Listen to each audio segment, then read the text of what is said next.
Don't tell me how to do it. That's all I'm saying. You know what I mean? Yeah, bitch. You feel me? Oh, bitch. I didn't throw bitch in there like you did. That was all of a sudden, bitch. I was so frustrated with my computer. I had to get an outlet somewhere. That was it. Can you believe all those years ago we got away with running that audio, the guy being arrested in Washington County? You guys maybe never even heard that.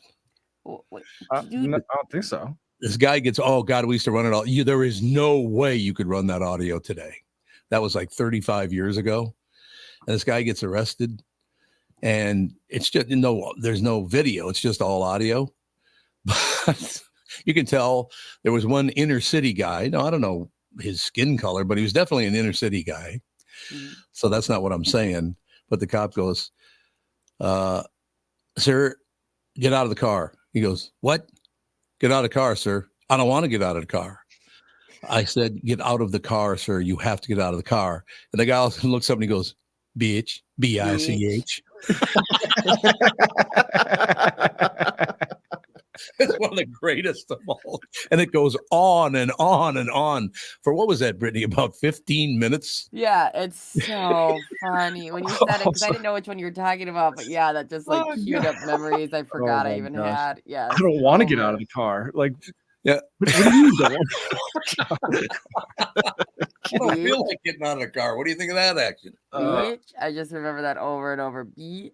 Oh, so B-I-C-H. He has to spell it for the cop, which I think is, and he spells it wrong. Yeah. That's my favorite part of the whole deal. I don't want to get out of the car, bitch. B-I-C-H. Okay, thanks. And the great thing about it is, I didn't know the cop, but I got to know him a little bit after he sent it in. And I could tell by the tone of his voice, he was trying not to laugh when the guy was doing that. Yes. He's got to be the law enforcement, right? I So bet that he's trying happens. not to laugh. I bet that happens all the time, Tom, right? Like, oh, God, yes.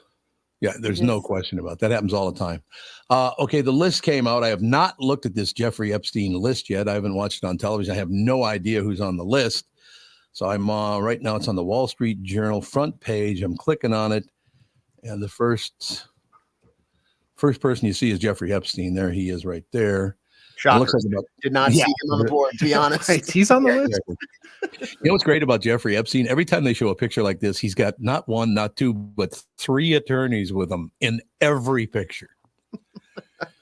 Kind of protecting that you're talking about? Yeah, just a little bit. Okay, so far, look, just a little bit. Are these all new names? No, many of them unsealed. Of the unsealed names were previously known. I don't know. I've heard a couple of the names, like Bill Clinton. Obviously, he's been brought up many times. Bill Gates brought up many times. Mm-hmm. The other ones, I have no idea.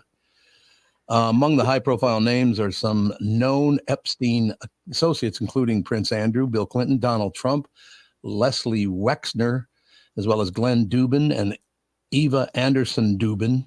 I have no idea who Eva Anderson Dubin is or Glenn Dubin. I thought Donald Trump didn't go to it's just his client list. This is not who was on the island. Well, yeah. So it's very deceiving because almost every article throws Trump's name in there. And once you actually read the article, it goes, well, there's no evidence of wrongdoing. So it sounds like they haven't found anything, but there's one deposition of a girl that says that Epstein told her she was going to call Donald Trump so they could meet in Atlantic City at a casino, but they never actually met with Donald Trump. So a lot of these articles feels like they're just throwing his name in there to kind of get clicks, I feel like, at this point. Well, yeah, clicks, and it's political. There's no question.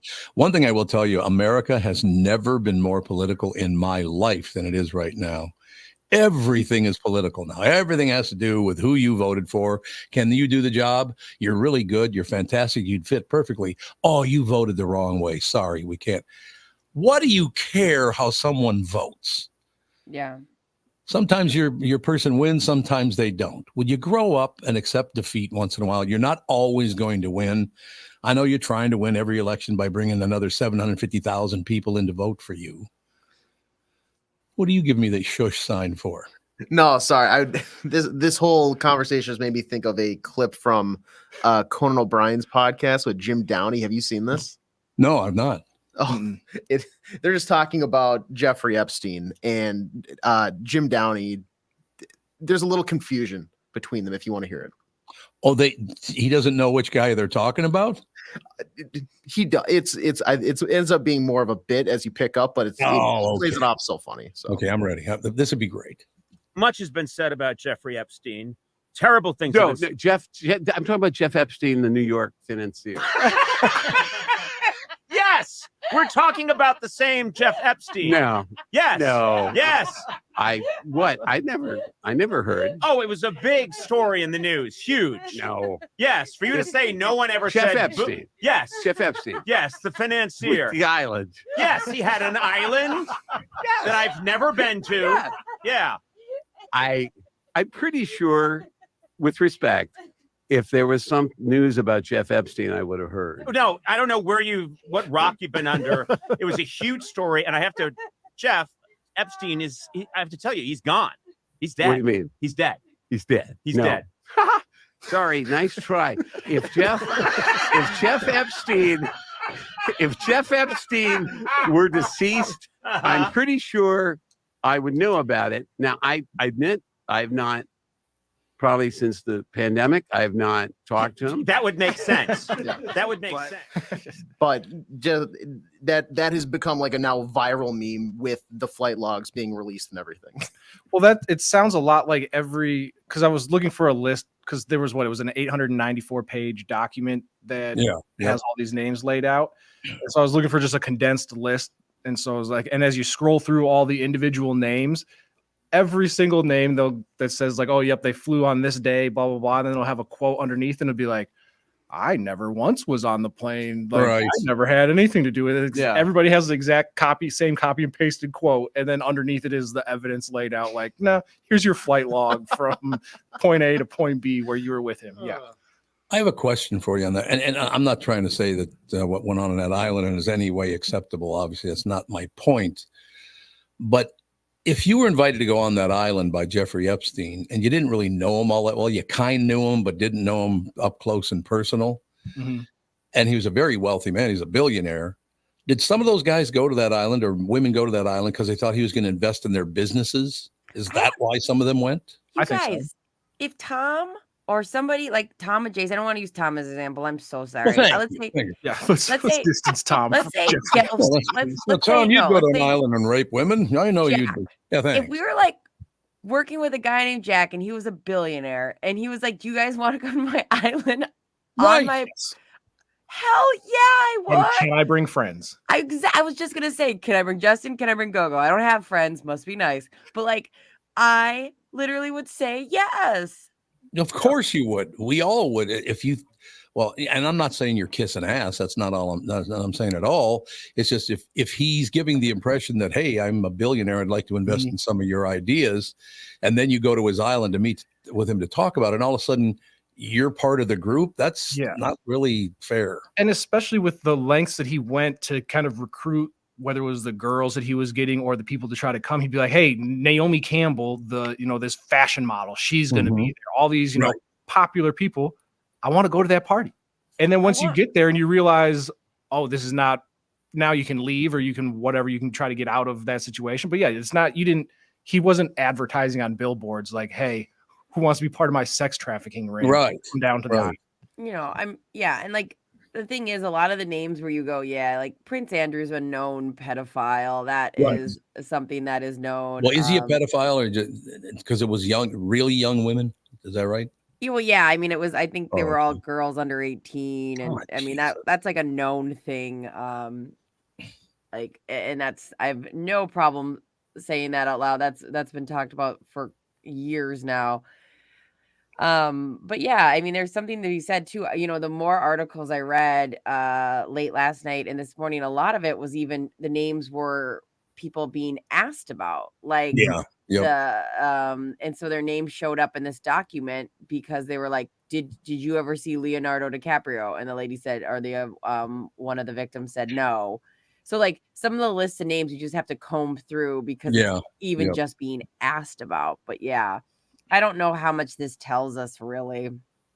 My one billionaire party that I went to was many, many years ago now. We were invited. because I was doing voiceover at the time, and this guy owned everything on the planet. So he said, "Hey, I'm having a Christmas party. You and Catherine want to come?" I said, "Yeah, it'd be great." Again, what am I going to say? This guy's supporting me by hiring me every week to do voiceover and say, "No, I don't want to come to your Christmas party." I would I go went to to his Christmas- Kevin's Christmas party. Okay, Like, first of all, don't use me as the antithesis of like a cool. I'm just saying, he's like a 10 Right. tenionaire. He's Right. Yeah. so like Tom, it makes sense. What was it like? Well, the greatest. It was very interesting. It was over in what's that called over there? The High Tone area, downtown Minneapolis. North You know what I'm talking. It's right behind where the Guthrie used to be back in the old North days. Loop? Oh, yeah, like the No, North not Loop-ish. no. I'm talking about over by Loring Park, across Hennepin from Loring Park. What's that neighborhood called again? Mount Curve or some damn thing. Doesn't matter. We can figure it out. But I went to the party and was very, very high tone. There's no question. It was very cold outside. I brought my lovely girlfriend at the time, Catherine Brandt. She drove her V4 car to the party. It was a 4-cylinder. Vega. Was it a Vega? Does that make sense? Yeah, that makes sense. Okay, 4-cylinder Vega. So one of the hoity-toity rich guys goes, I got to go home. I got a lot to do in the morning. I'll see you guys tomorrow. He's gone for about 5 minutes, comes back and he goes, "We're going to have to call somebody because my car won't start." And Catherine said, "Oh, I can give you a jump." A V4, whatever it is, jump started a Rolls Royce. So the guy got to go home. Which Oh, I thought hell was yeah. wonderful. Amazing. Oh, hell Amazing. yeah. I love that story. You got the $250,000 car, and my $250 car jump started it Yep. for you. You're welcome. That's amazing. Oh my God. I love that she was like, "I'll go ahead." And he was like, "I can't go home." And she's like, "Oh, I got jumper cables." Well, don't worry about it. I got a V4. Don't worry about a thing. I'll never forget that. It was great. Judd Zulgad now joining us. We can't talk about the Timberwolves. Nope. They're on a slide now like everybody else. Yep. So What's what do you going want me to talk about? I don't know what to talk about. I don't either. The Wild, the Wolves, the Twins are doing nothing. The Vikings are I guess, mercifully going to end their season on Sunday. I don't even know what to talk about because, as you just said, everyone's in a slide. They are. All teams are in a slide right now. I don't know what the hell. I suppose that goes on with every team. They're going to hit some bumps in the road and all the rest of it. But Minnesota's really good at going into slumps. Really good state for sports. Yeah, we've got it perfected, right? We do. We've got the slumps perfected. We absolutely. Nobody goes into slumps. And look, the Wolves, I mean, they've had a great year, so it's not a big deal. But at least at this point, it's not. But yeah, it's just sort of fitting that the first week of the year has sort of reflected the history of sports in this town, right? Yeah. Yep. Just pissing people off left and right. Left and right. So the one good thing is we're only about 6 weeks out from spring training. Yeah, February at some point in time. So Yeah. we're getting close now. But to your, to what I said before, the interesting thing is, what are the Twins going to do? Because they've literally done like one thing so far. They signed a journeyman pitcher that nobody knows, and right now that's it. But January, I mean, who knows? January could be filled with moves. Yeah, I don't know. When you how many people do they let go? Like 5 or 6? Yeah, I mean Something that's like that. been. I mean, yeah. I mean, Sonny Gray went to the Cardinals. Supposedly they're looking to trade Kepler and or Polanco, but the thing about it is there have been so few moves all around baseball. Yeah, like there have been some moves, but there have been, it just drags and drags on. And I will say this: the Twins with this administration have had more of a history of making moves in January than before. So okay. Yeah, it's not like the old days exactly, but it's certainly not a great way to create excitement when you when it feels like you're essentially shut down for business for the majority of the winter. Sonny Gray was the one guy at playoff time and went, "Oh God, we got Sonny Gray, thank God," right? Mm-hmm. So that's the first guy they let go. That's great. Oh, okay. So the one guy you could count on, he's the first to go. Correct? Yeah. I mean, he had a great year. I think he was, He did. if I'm not mistaken, he was third in American League Cy Young Award voting. And I mean, Lopez had a great year too. So he's back. But yeah, that's definitely a big loss. And I don't think they're going to come close to replacing him when it comes to the next pitcher. Like, I think they're hoping that guys can, step in and help. But Gray had a fantastic season. He did. He had a wonderful season. Now, look, I mean, Brittany Arneson, one of the all-time superheroes in sports. And do you realize she's never won the Cy Young Award? No, really? How's that fair? Look at this wall. It could have so many awards that could come up here. Yeah. Your bare wall behind you. Embarrassing. I just assumed that they were all on the wall we can't see. No, there's. Yeah, that's where all the I have humor is comes this. from. I have a 100 question. years of Hubbard, baby. Oh, I got that here too. We'll match up again, Brittany. Here we go. Oh yeah, baby. Yeah, it's Brittany's- so heavy. Brittany's got 100 years of Hubbard Award, and you've been here for what, like 8 months? Of Yeah. those 100 years. Exactly right. How's that fair? 'Cause I can All the be rest of the your world. hero, baby. Oh God. You know what's interesting about that? You take all your awards on the wall and all that stuff. You guys have all won awards of some kind, I'm sure. Yeah. I wouldn't hang an award on my wall if you paid for it. If you bought the house from me, there was no way I'd hang those things in my house. I mean, it's nice to have them. It was quite an honor and all the rest of it. But hang them up on the, say you're in my living room. Would you like to see all the awards I've won? No, I don't care. Good. I'm glad you did. We But were really? discussing what to put up here, and I was thinking I have a Taylor Swift poster that AJ gave me that I got framed, or I That'd could be do a my shock. high school diploma. So which one of the two? Well, but Taylor Swift finished her shows. That's the big difference. See what I'm saying? Wow. What do you think? Oh. I never finished high school. I tested out when I was 16. I have a high school diploma, but I never finished high school. You don't need, who the hell needs high school? Going It's to not school too is a late bunch to of go back, morons. Tom. But I already Well, have the diploma, so what do I need? You to do? tested out. I tested out. So wait. Though if you tested out, that means that at the age of 16, you were so smart that you didn't need to finish. Yes. High school. That's what I tell people. Yes. Yeah. That's not like the Sid Hartman story where you just dropped out of high school and didn't get the diploma. So I love Sydney. I still miss him. I used to get calls from Sydney about 17 times a week. Barnard, what the hell are you saying now? They're all coming after me because they know we're friends. He would get yelled at because of me. oh God, I'm sure he absolutely loved that, right? All his Sydney. close personal friends pissed off at you and then would yell at him. So he would have to call you and relay why they were mad. That's awesome. That's great.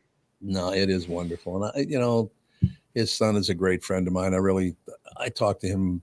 I haven't talked to him in a couple of months, but I talk to him quite often. Sydney, his whole family. We used to meet over at the Lincoln Dell, and it was unbelievable. Which Lincoln Dell? The one right there on what used to be Highway 12, which is now 394 and 100. Oh yeah, that was a great one. There. Yeah, well, that's the one where I had lunch with Sid Hartman and the lead singer of Kiss. Gene Simmons? Gene Simmons, Sid Hartman, and I had lunch at that Lincoln Dell. So I'm sitting there going, why am I here with two Jews? No, I didn't say that. Just kidding. I thought for a second I'd just be a horrible person like everybody else in the world with Jews. Now. Wait, but you got to explain this. How did this come to be? Like not so much you and Sid, no offense, but how did Gene Simmons end up at this lunch? Gene Simmons used to just walk into the radio station once in a while. Uh-huh. If he was in town, or he was going through town or whatever. He actually is a very, very smart man and a really nice guy. He puts on this image like I'm a tough guy and I'm going to break the rules, but it's all a scam. He does a great job. So he walks in one morning. He goes, Tom, what are you doing after the show? I said, I'm meeting a sports reporter for lunch. He goes, okay, I'll go with you. I said, okay, I guess you will. So Sid and Gene Simmons and I had lunch at the Lincoln Dell. It was quite interesting. Oh, I'd pay for the picture of that lunch, wouldn't you guys? There is a picture out there somewhere of the three of them. There is a picture out there somewhere. I don't have it, but I could probably dig it. I wonder if Yeah, I don't know. Maybe I could call Chad and see if it was passed down to Chad. Oh God, that would be. That I'd kind love of to deal. see that. Yeah, it's when Gene Simmons, of course, is about 6'2", 6'3", so he's about 8 feet taller than Sid and me. Yeah. And Sid was I loved Sid Hartman. I really did. He was the guy. He would get so whipped up. And I know that he was a stroke artist when it came to, the Polads and people like that. That's the one thing I didn't like about Sid is he kind of sucked up to people. And I used to bitch at him all the time. I said, Sid, would you stop that? You're making it hard for everybody else. Let me just tell you something. Of course, it ended up being worth many, many millions of dollars. So apparently it worked. Well, real estate, right? That's the thing. Oh, yeah. Real estate is where Yes, Sid sir. made his money. You are 100% correct. But yeah, I mean, that's the thing I was trying to talk about with the loss of Ian Punnett and Pat Eberts and all the rest of it. You can be very happy at Christmas time. Then you find out a couple of your friends have passed away. You got to feel horrible for those families, no question. But then you look at your life and look at their life. Most of them, probably had this wonderful life, celebrated a great life. So I just think you look back at look at the things that have happened in all 4 of your lives that you never thought would happen. You've met people you never thought you would meet. You did things you never thought you'd be able to do. Like when AJ went over to Jeffrey Epstein's island. He never knew he was going to be. Well, I thought that's what you told me. It was Flag on one the play. flight, Tom. He didn't actually make it to the house. It was the island. I And got then- on the plane for the complimentary nuts and got right off. I did not leave the airport. I had to sign up something just to get on. I didn't leave the airport, okay? Yeah, he got his nuts and he left. Big Oh, he deal. did get his nuts done. Whoa, Brittany. Brittany. B-I-C-H. I don't know how this went that direction, but I really enjoyed that. He got his nuts and he left. Everybody said, when are you going to retire? I'm not going to retire. If I get to sit and do this, you know what I mean? Why would I ever want to stop doing this? When you sit around at the house, oh, look. Right. I can't even name it. What is a soap opera? I don't even know the names of them. Days of Our Lives. Oh, that's because Actually, it was it's really Fred good. Sanford. What's that? Days of Our Lives is actually really good. Oh, is it really? Yeah, when I was in college, I had classes. My schedule allowed me to be basically at my house Yes. around the time that it was. So to kill the time, I would do this thing called Days of Our Live tweets, where I would just watch and tweet about the show while I was watching. Sure. It Why was not? incredible. I got really into it. My mom got me into soap operas growing up, and she watched The Guiding Light, which eventually got off the air. Mhm. Yeah. Well, the girls must have been lined up. Anyway, Absolutely, can't you tell? can't you tell? You do what? You tweet about soap operas? Oh, you do, really? Oh Okay. my God. Let's go out Friday. If you watch Days of Our Lives, I want you to pronounce the title of that show like Fred Sanford. Oh, it's been too long. I can't do it. You want to hear it? You call yourself Yeah. a fan. No, yep. Yeah, you call yourself a fan. Like Days. Sanford and Son is one of my favorite shows of all time because Lamont comes walking. He goes, "Hey, Pop, what are you doing?" "I'm watching Days of Our Lives." He said, "Our Days of Our Lives." All right, we got to. That 15 minutes shot by. What the hell is that? I don't know. Them too good. Well, a you know time. what? It's thanks to our teams here because they all suck. We don't want to talk about them. I'm That's glad why you're it's not shot talking by. about shitty Minnesota sports. Exactly. Okay, Jed, if I see your name in the Epstein list, I'll give you a call. Thank you very much. I appreciate that. I just hope I was in first class. Well, yeah, I mean, that's just a given. Like if I find out I was in coach, I'm going to be pissed off. I mean, it's a private plane. Isn't it all first class? I don't think they have like. How do you know it was Euro a private plane, Brittany? Yeah. Were Oh. you on the flight? Whoa. I gotta very go. good point. Yeah. Do you still have your itinerary? Everyone be called. Hey, Tevin. Wow. Remember the rich Corinthian leather seats? Remember those? Yeah. What Yeah, kind of they're all like champagne was exit rows. Didn't you know that? You guys, this wasn't like a Sun Country flight to his private plane. Were there okay? cheeseburgers? Could you get a cheeseburger? Because I love those old Sun Country cheeseburgers. I don't know. Oh, I've- God, yes. Sometimes when you hang out with rich people, they be eating lame food. So They be eaten. There you go.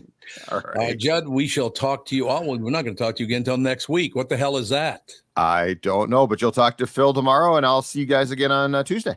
All right, young man. Looking forward to it. See ya. Bye. Thanks, Judd. Judd's all good, ladies and gentlemen. Score North, of course. We'll take a break. Be right back in a couple of seconds.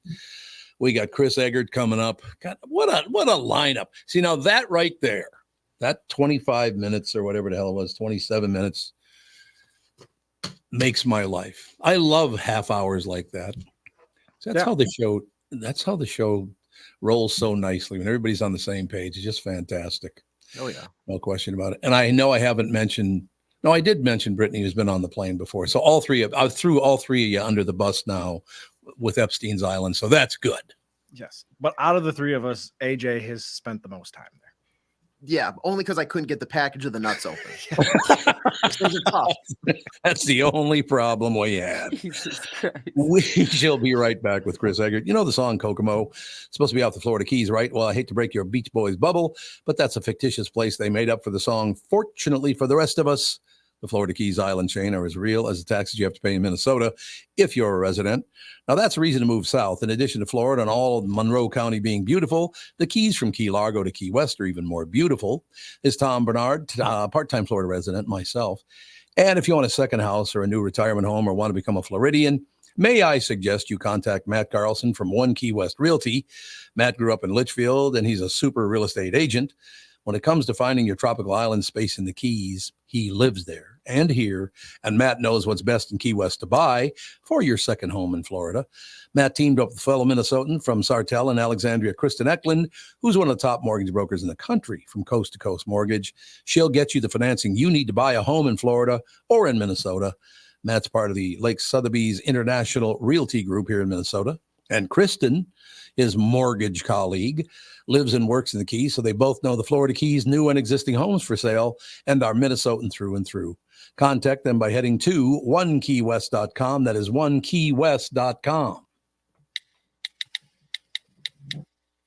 Is that text you're sending so important that you missed your turn?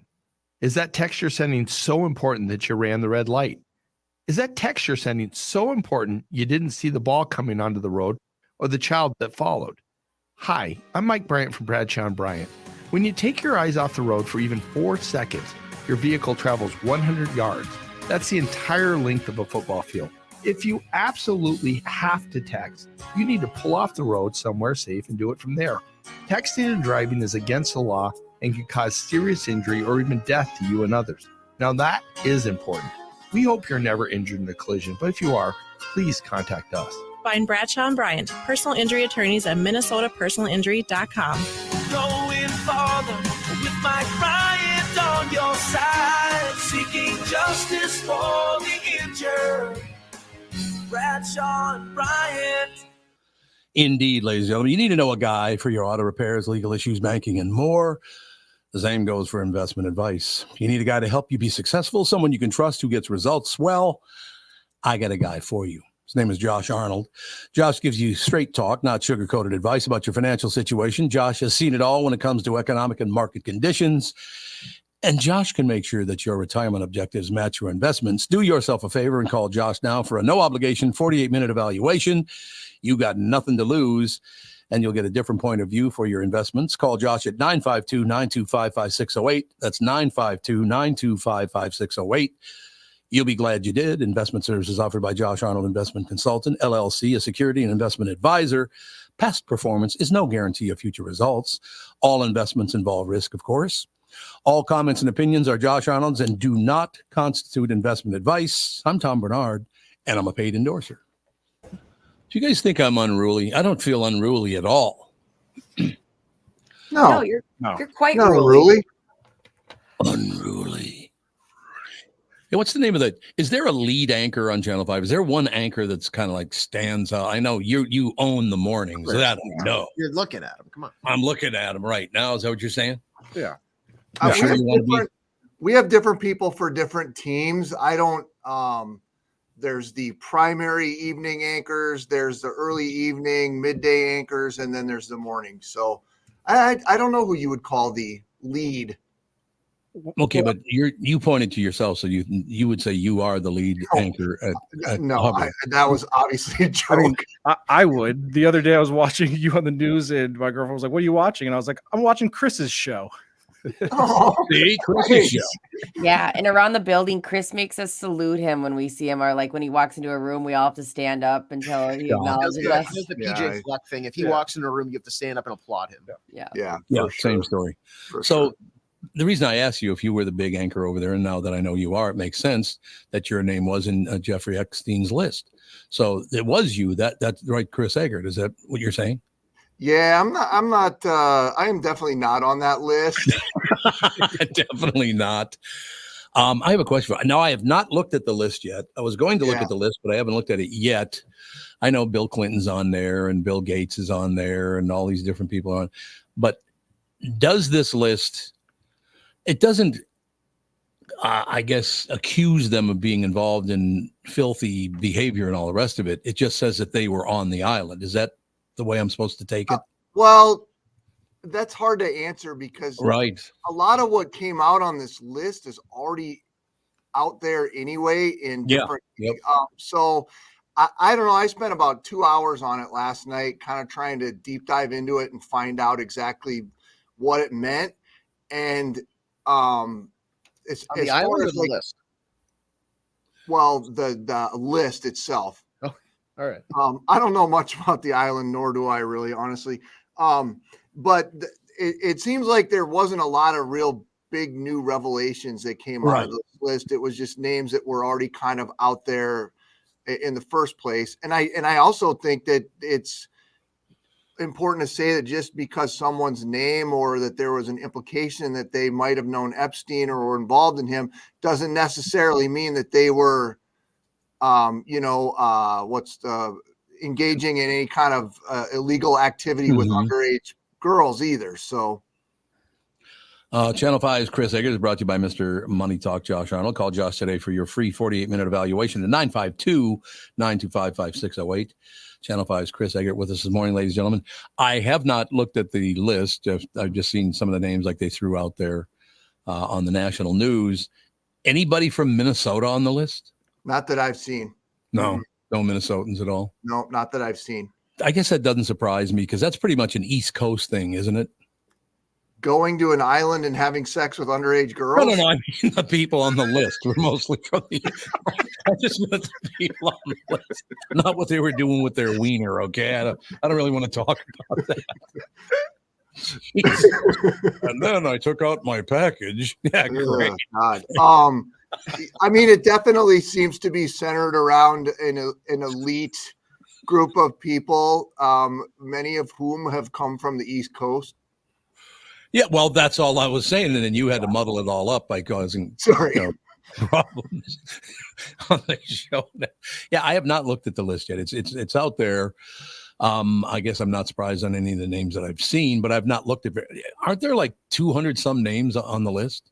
Yeah, but I don't think all those names came out, and it's also like not a list like you would think of, like Santa's list of names. It's like it's a bunch of different court cases and documents, and I don't know, like 250 documents that, again, a lot of it would have already been out there. So it's sort of been weeded through over the last, I don't know, since it came out last night. What, it was about 7:00 or something, I think, is when it, that's dropped. about right. So yeah, I just no need- Minnesotans on that yet. Hopefully But not. you just mentioned, so I wonder if Santa's name is on the list. Santa Claus went to Jeffrey Epstein's island. Is it Eckstein or Epstein? Epstein. It's EP. Yep. Mm-hmm. Epstein. See, I don't even. That's how closely I pay attention to these scumbags like him. That guy was a complete filthy dirtbag. Did you ever see his picture before he had all that plastic surgery? I mean, that boy had tons of plastic surgery. You know who he looked just like? He looked exactly like a short version of Andre the Giant. Really? I'm not kidding you. If somebody would look up a picture of him from back when he was in like his early 20s, he looks exactly like he has the big puffy hair like he had and that really homely face. He was hideous when he was like in his early 20s. And he started getting the old, he took her to Mako, if you know what I'm saying. Get in there and jack that face up. Make it look better, man. He did a good job because he was a pretty handsome guy by the time they were done working him over, wasn't he? Did he get the $199 paint job deal that they always offer at Mako every year? And I'm always like, that might be a pretty good deal, and then never get around to it. I guess I don't. I still don't understand that this whole situation. Like, okay, so you're going to go to this guy's jet, you're going to fly over to his island, and then you're going to have sex with women that he brought along. Where's the joy in that? I don't really like having sex with people. To me, has always been this. What a great thing, but going to some island to have sex with some young person you don't even. What's the rush there? I don't understand what the attraction is to that kind of thing. Well, and that's what I wonder if it's how much. I mean, this is what I don't know. How much was even known about what happened if Jeff invited you for the weekend? Hey, why don't you come out to the island? You know, like I've gone on trips with buddies before on a deal like that, not their own plane and not their own island, but right. You know, did people when they went along like, yeah, sure, Jeffrey invited me out to the island when to go. Did they know what they were getting into? That's the kind of stuff that I would be interested to see the greater detail on that. Yeah, that stuff's got to be pretty. I mean, have you guys ever been to a very wealthy person's house in Minnesota? Yeah. Yeah, I mean, they have things in their house like, why do you have that? Look at that. I have a mummy in the corner. It's like, why do you have a mummy in your living room? Yeah. What the hell is that? And a lot of times it's like the houses, if you're at a party and there's so many different rooms and the house is huge, you don't know what's going on, 20 rooms down. Somebody's doing something illicit. So yeah, there's a lot of people that potentially could be caught in the crossfire where their name is on this list just because they happen to be in the wrong place at the wrong time. You guys want to see that young Jeff Epstein? Yeah. Oh, I'd love to see it. All right. If you put up my picture, that's all I'm saying. If you put up my picture, you're out of the mix. See, doesn't he? Yeah, absolutely. He looks like Andre the Giant. He looks like a young Andre the Giant a little bit. I can see that. He looks like Dave Killer Carlson from Slapshot. That's not a good picture, I would say. No. And by the way, that is a good picture of him at that age. That's the best picture I've ever seen him because usually he's much more hideous than that. Well, he is. I'm just, whatever. He's a dead rich guy. What's he going to do? That's true. Right? What's he going to fight back? What's he going to do? Put you in a flight log? Exactly. Oh, exactly. Tommy B. He's not putting anybody anywhere right now, but it would be the greatest if he did invite me on there and they put my name on the list and then everybody else canceled because of that. That would be wonderful. Ooh, I have no problem with going to the island and having sex with underage girls, but I'm definitely not going with Tom Barnard. Right, draw the line. Whoa, no way. There's no wine left. Is Tom here? Yeah, baby. Before we move on, I was at a very wealthy guy's. This guy's a billionaire many years ago. He had not one, but two fully stuffed giraffes in his living room. Damn. I mean, giraffes are, what are they, like 12 feet tall? I think it's taller than that, maybe. It's taller than that, probably. Yeah. I mean, these things went way up through this like atrium kind of thing. It is kind of like not very classy to have not a set. Like if you only had one, that would be sure. Yeah, true. I think that's true, Brittany. You Class A, definitely want the matching set. You got to have two. You can't just go with one. No, it's just weird. Only poor people have one. Yeah, for sure. Embarrassing. Now that I think of, you bring that up, Tom, it is weird. And I'm not like, I hunt, I shoot things. I'm guilty of it. We may have killed a squirrel in our backyard on Christmas. It was at the bird feeder. Rest in peace. Everybody's making a sign of the cross. That's good. But there's definitely a rich guy thing with going and shooting wild game. And then displaying wild game. I mean, that is definitely a thing. And I think to me, it's just another way to show your wealth. It's a different way of showing your wealth because every one of those trips costs an S ton of money, and to make them happen costs an S ton of money to get them back to the United States, like the whole thing. Oh God, yes, that's expensive as hell. There's no doubt about that. Crazy expensive. I don't get it. We have a picture of Clayton, who was the first dog that Catherine and I ever owned. That's the picture we have of an animal. That's it. We didn't stuff him and put him in the. That would be terrible. I was so scared where that story was going. I was like, that out of everything we've said today, that would have been the worst. thing, which is saying a lot because this show has gotten dark today. There's a fair amount of people who stuff their dead pets, which They do. crazy They to do. me. Yep. I couldn't. No. No, I agree. And just staring at you, being all with its all dead eyes, and you're like, oh, Sargy. By the way, let me just point out, living on the farm when we did out there in Dayton, Minnesota, whenever anything died, guess who had to carry the carcass out to bury it? Andy. Yeah, no, it was not Andy. Alex. Yeah, it was Catherine and Alex. That's exactly. Although that was my little brother, every odd pet, because he loved animals, we'd have like bunnies or whatever else. And anytime an animal died, he would, shoebox or whatever else, bury it in the backyard. We had a whole little pet cemetery. Yeah. Set up. See, very sweet. So, is there any big Minnesota news we should know about, Chris? Yeah, I'm gonna briefly bring this up because we don't have time to really get into it. But there was another woman who was shot last night by a stray bullet in Minneapolis. Lady was just sitting in her apartment. So if you're keeping track, you had that happen. This is on Oak Park Avenue. No arrest made. You had a little girl who was hit in the eye, or not right near her eye, with a stray bullet on New Year's Eve. A little bit before that, there was a little boy in St. Paul who was hit by a stray bullet. Like, in what world is it? Is it just an everyday occurrence where people are just getting hit by stray bullets? Like, I don't know. I don't know where the outrage is. I don't know what you do about it, but it's insane to think about. You know what that is? Stupid college bullshit. That's what it is. Because everybody's told, oh, you've been a victim your whole life, so you need to go live your life, and you can do nothing wrong. And they're told their whole lives that they've been picked on, or everybody's a racist, or everybody's a homophobe, That's what's causing all this anger. They're the people who tell you that are making a lot of money by telling you that. And then look what happens. People get killed, and the people making all the money off of those bullshit stories never get touched. It drives me insane, but they do that. They do it every day.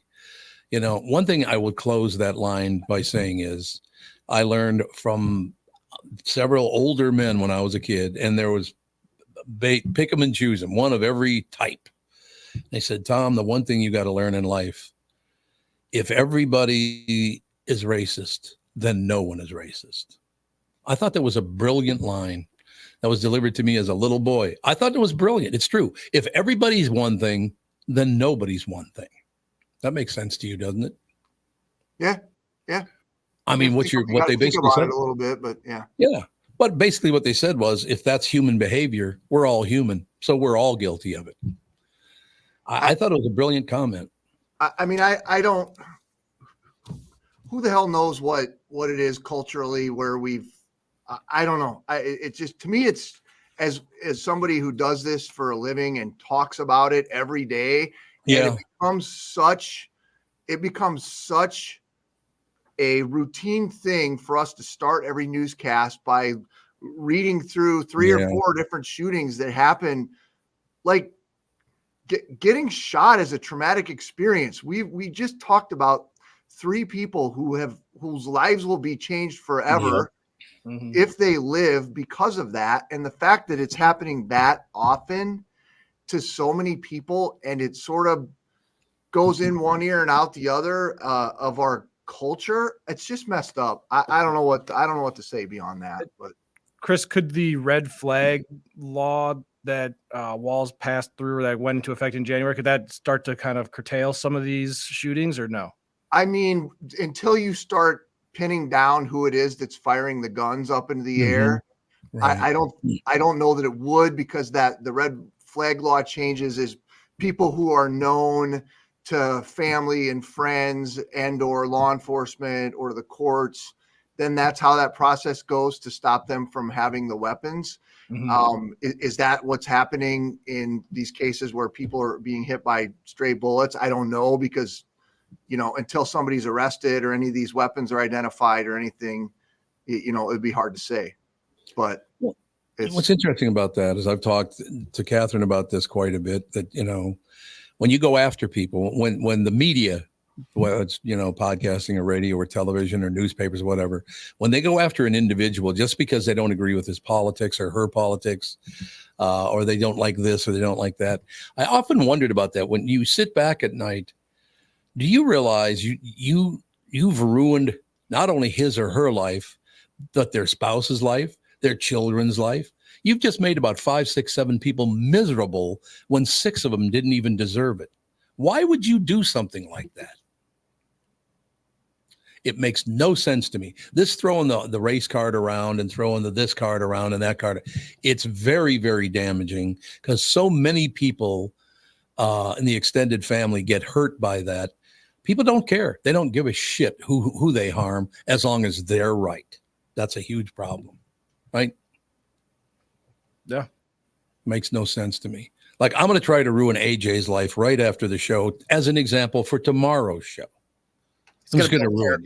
It's going to build a lot of character. I'll be honest. AJ admitting that he used to live tweet Days of Our Lives is that's damning enough. Although I admire it, AJ, because I too will have at different points in my life gone down the rabbit hole on soap operas. I never thought to live tweet them, but life has changed. It does raise a lot of questions about AJ. Just like what's AJ all about? I'm like an onion. Just peel back the layers. You're going to find something else. Oh, really? You're going to peel back some layers, are we? Absolutely.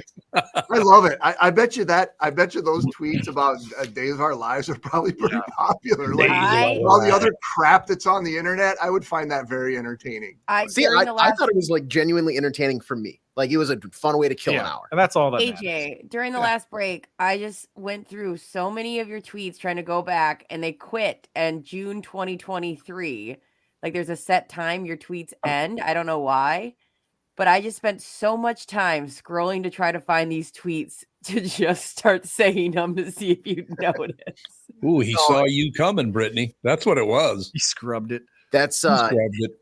They changed like their way that they refresh stuff. Like you have to like search for a certain thing. So I think I did the hashtag like Days of Our Live tweets. Like if you put my handle and that hashtag, you're gonna find it. Absolutely. Yeah, I'm on it. Well, I know what I'm doing later. All right, I gotta go, you guys.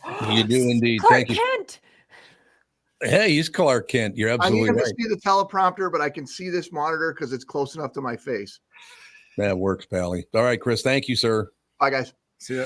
Ladies and gentlemen, Channel 5's Chris Egert is brought to you by Mr. Money Talk Josh Arnold. Call Josh today for your free 48-minute evaluation at 952-925-5608.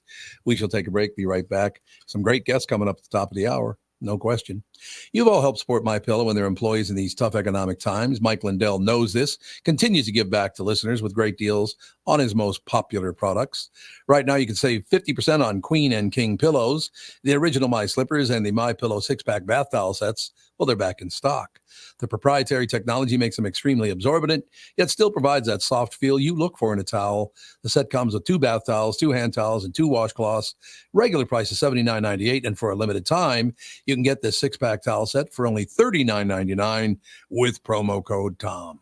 That's a 50% savings. So go to MyPillow.com, use promo code TOM to save 50% on the MyPillow 6-pack towel sets. That is just $39.99 for a set. This deal will not last long. Enter promo code TOM for this special and many more.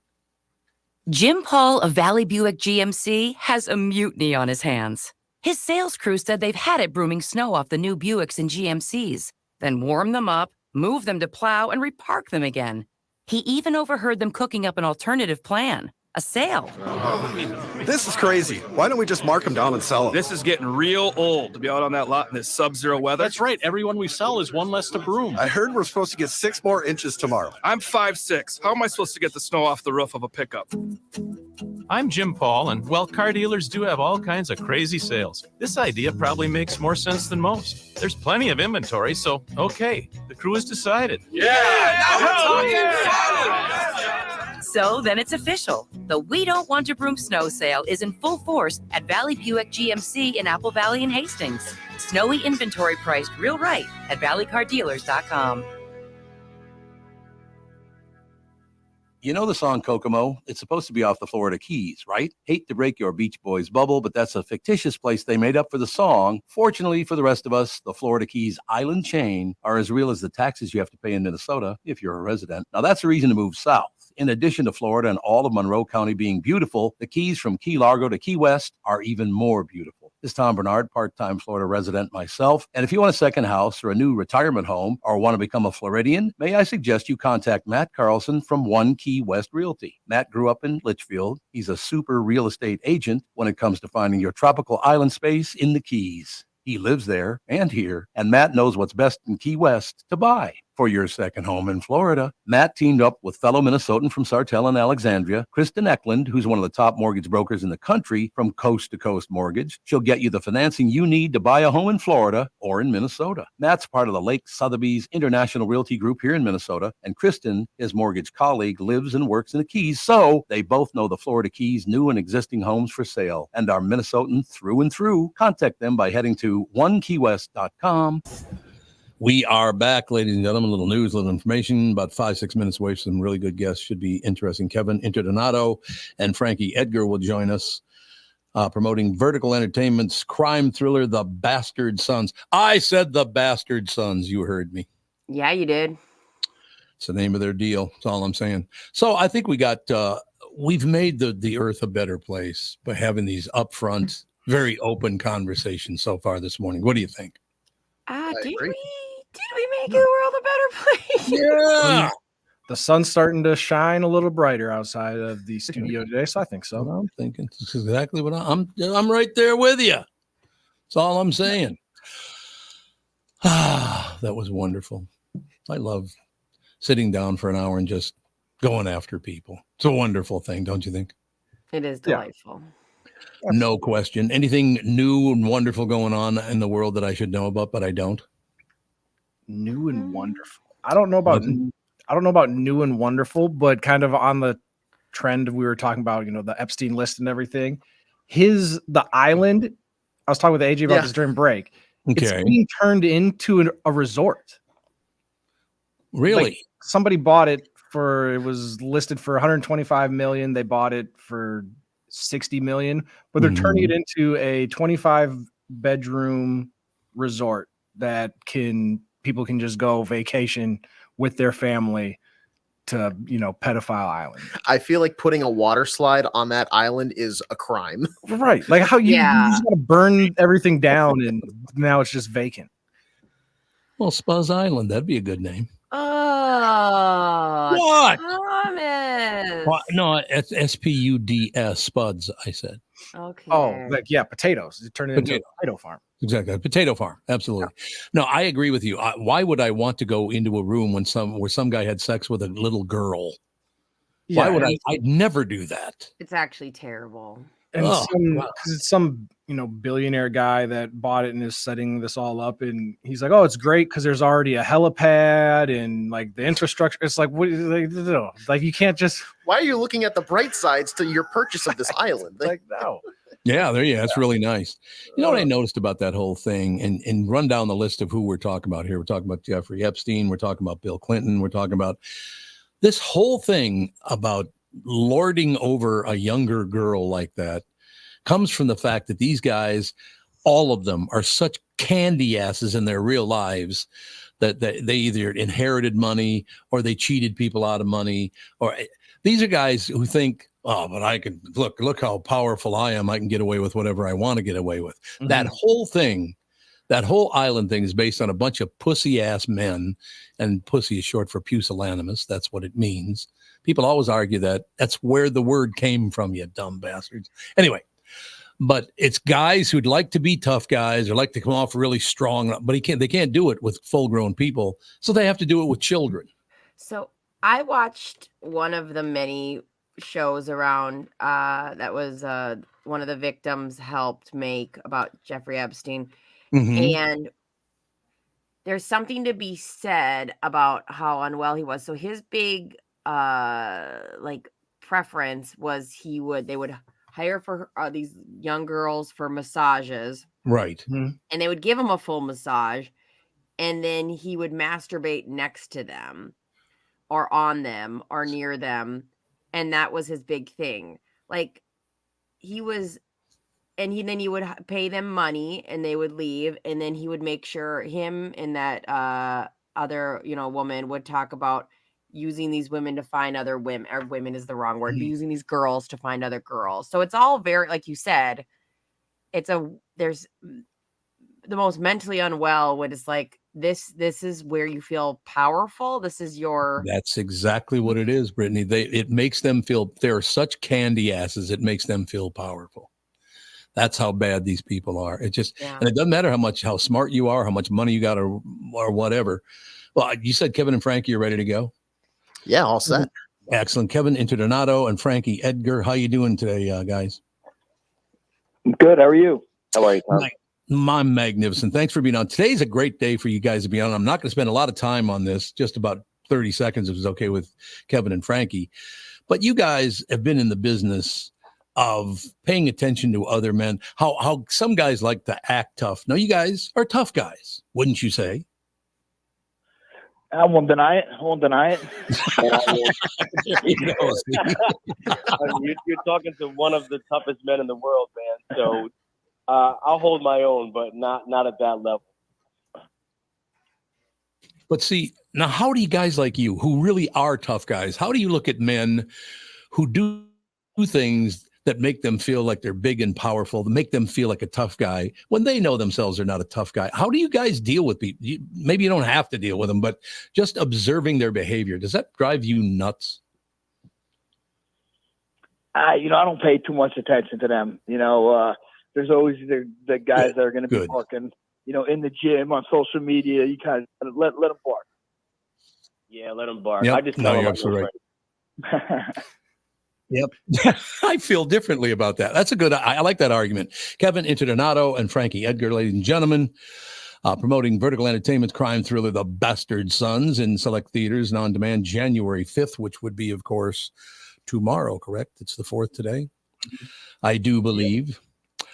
The film marks New Jersey-based actor Kevin Internado's The Sopranos, Showtime, City on the Hill. And by the way, Kevin, way to take up the two best shows of all time. The Sopranos and City on a Hill. Phenomenal. Oh, thanks, man. Thanks. I got news for you. My wife in real life is Kathy Ryan on City on the Hill. Oh, my God. So your life is just terrible. You really suffered a lot, huh? There you go. You're in the background. Hi, in the back. Hi. I like it. So I want to turn it over to you guys, Kevin and Frankie, and talk about what The Bastard Son is all about. The Bastard Sons it's a small story. It's about a group of essentially bastard brothers that grew up together in a crime family, and their father, who's the head of the family, was killed 4 weeks prior. The movie starts off that the son of the father, who's the character I play, comes back and meets up with his brothers and lets them know that he knows who killed their father, and devises a plan for them to get revenge and take over the family. See, you already got me. See, now I got to make plans now for tomorrow because of what you just said. You know what I mean? I grew up in the inner city in North Minneapolis on the north side. And back in those days, our version of The Sopranos, that's the best way to put it, was in my neighborhood. So I grew up, never part of it, but I always watched the behavior, how they took care of things, how things were handled. This movie's right in my wheelhouse. I'm going to love this movie. Oh, that's cool, man. And, you might have a chance to catch it on the big screen. It's playing at the Imagine Rogers Theater for a week. Really? So if you wanted to catch it on the big screen, you're all set. Yeah. I really hope that we do keep the big screens. Look, I love streaming. There's no question about it. Sitting at home and comfort and all the rest of it. But I'm in that generation where taking a woman out to a movie, dinner and a movie was a very, very big deal. And I don't want that to go away. So I'm really glad you mentioned that. Sure. No question. How did you guys get involved in all of this I mean, you're 10 years old, both of you, Kevin and Frankie, if you could answer it. You're 10 years old. Did you know where you were headed later on in life? What age did you know this is what I want to do? Yeah, Frank. Well, yeah, me, I know. At 10 years old, no, I didn't know what I wanted to do till I was probably 23 after college. Okay. When I first walked into an MMA gym, that's kind of what I figured that's what I wanted to do, but I didn't even know it was reality until couple years later. But yeah, probably 22, and then ended up in the movie. I kind of didn't know I got there until Kevin hit me with this opportunity. So I'm kind of just going for a ride here. Well, that's a good way to put it. I like that. I had no idea. I had no clue. I could imagine, Frank, you had a pretty competitive spirit in you at a young age, I'm assuming. Yeah, absolutely. I definitely had to compete. I knew I was competing something. So yeah. Did both of you know someday that this was gonna happen? I'm gonna go out and I'm gonna promote my own movie, man. This is gonna be. How long ago did you know this was gonna happen? Well, what I didn't know was how much this movie would pop.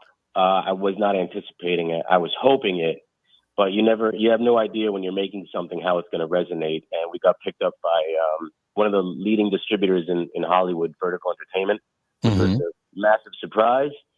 And to see what's been generated online so far, the buzz about it, all the articles and everything, and I was just kind of blown away. So I'm really excited. I just hope people enjoy the film. But I think they will, because you may have noticed, both Frankie and Kevin, you may have noticed that there are some people that are very pissed off in the world right now. There's a lot of anger in particularly the United States. It's all around the world. But this is the kind of movie maybe they could sit and watch what real tough guys look like and just settle down with the anger, calm down, right? Yeah. It's funny. We did, the show is the movie it's showing real people. They're just criminals. It doesn't mean that they're, Johnny Badass or anything like that. They're just in a crime family. And I just wanted to relay that. But with writing real men, I shied away from doing anything stereotypical, character-ish. I just got some really wonderful friends around me and actors that I've known for years, and then I met Frankie a year prior to the podcast, to the movie on his podcast with Roger Matthews, who's also in the movie. And there's something about each individual that plays one of each individual bastard son, and there's just a rooted reality. They're all tough guys, man, but they don't need to act it. And that was what I needed to show people that just didn't need to act, just kind of get into the situation and go for it. And that's what they did. Did you guys find in your life, because like I said, I grew up in a pretty tough neighborhood. I can tell a really truly tough guy from a distance because I grew up around them. I wasn't one of them, don't get me wrong, but I observed them. And by the way, I'm going to steal your phrase there. Whenever anybody says something I don't like, I'm going to go, "Who are you, Johnny Badass?" I'm going to steal that from you. Is that okay? By all means, then, yeah. No, I think these kind of movies for me, I love these kind of stories. There's got to be an element of people who don't have a whole hell of a lot of money in this movie, I would imagine. Correct? Correct. Yeah. See, offering somebody, yeah, okay, you grew up in a tough neighborhood. You got, maybe you got your ass handed to you once in a while, or maybe things went blah, blah, blah. To watch it up on the big screen and know that other people go through tough things is a good thing for people. So I'm glad you're making movies like this. Seriously, it's nice for, let's say, like a 13, 14, 15-year-old kid out there. Life's not been great. They see a movie like this and go, hey, I guess I'm not alone. I really like that. That's a nice way of putting it. And I also hope if we're talking about if it, I guess, supports any type of inspiration for anyone. Yes. If any Joe Schmo like me could do it, they can do it too. Just a kid from Jersey, and it's funny. Frankie and I have similar upbringing. Frank's father was a plumber. My dad was a contractor. We both worked for our dads, and you're talking about tough guys. And I think we grew up with the tough guys. To me, a tough guy is the guy that's working with his hands. He's got pain in his back and his shoulders and his legs by the time they're 30, and they just do what they got to do no matter what, and they do it for their family. And to do that day in and day out, to me, that's a tough guy. So that's the kind of people I think we both grew up with. Yeah, to show you the kind of age. I know you only got about one more minute, and which is too bad because I'd like to talk to you for about another hour about all this stuff, but you got to do what you got to do. But as an example, when I was, I believe, maybe 10 or 12 years old. This guy came along and inspired me for the rest of my life. That guy's name was Cassius Clay. He changed his name to Muhammad Ali. I thought Muhammad Ali was God. I will tell you that. Yeah. I think I have a feeling you're talking to an individual on the phone here. It's not me that a lot of people look up to like that as well. Frankie's a legend, and it's his career is inspiring, and what he accomplished in the ring, and kind of a real life Rocky, man. So yep, I had the pleasure of meeting him on the podcast, and I had a feeling, just had a gut feeling that he hoped that he'd want to be in the movie, and fortunately he did. It was great. Well, we're going to get out there and we're going to see your movie. Kevin, Frankie, thank you so much for your time this morning. The Bastard Sons in select theaters, as was pointed out. It is in theaters and on demand on January 5th. That is tomorrow. Kevin, Frankie, come to town. Come on in, do the show. We'd love to meet you face to face. Thank you, brother. Yeah, thank you very much, man. Appreciate it. We appreciate your time. Thanks very much. Kevin Interdonato and Frankie Edgar, ladies and gentlemen, the Bastard Sons. And again, select theaters and on demand, January 5th. God, I love guys like them. You know what I mean? Yeah, it's terrific. I Frankie Edgar is like, that guy's a legend. So to be able to kind of see him now expand on his, not just MMA background, to see him delve into like the arts and like get on the big screen. Like, I'm excited to see this movie. This guy kind of feels right up my alley. Me too. I agree with you completely. I've told the story before, Ralph, and I won't use Ralph's last name. He's a great guy. Ralph was about 6'2", 6'3" when we were 16 years old. Very broad shouldered, big, tough guy. And he's the guy. We're walking down the hall one day and he goes, "Tommy, you're a really funny guy, but don't ever make fun of me." Jack, you got it. Yeah, no problem. Message received. Wasn't planning on it. I was not. Believe me, I was not planning on doing that to him or with him.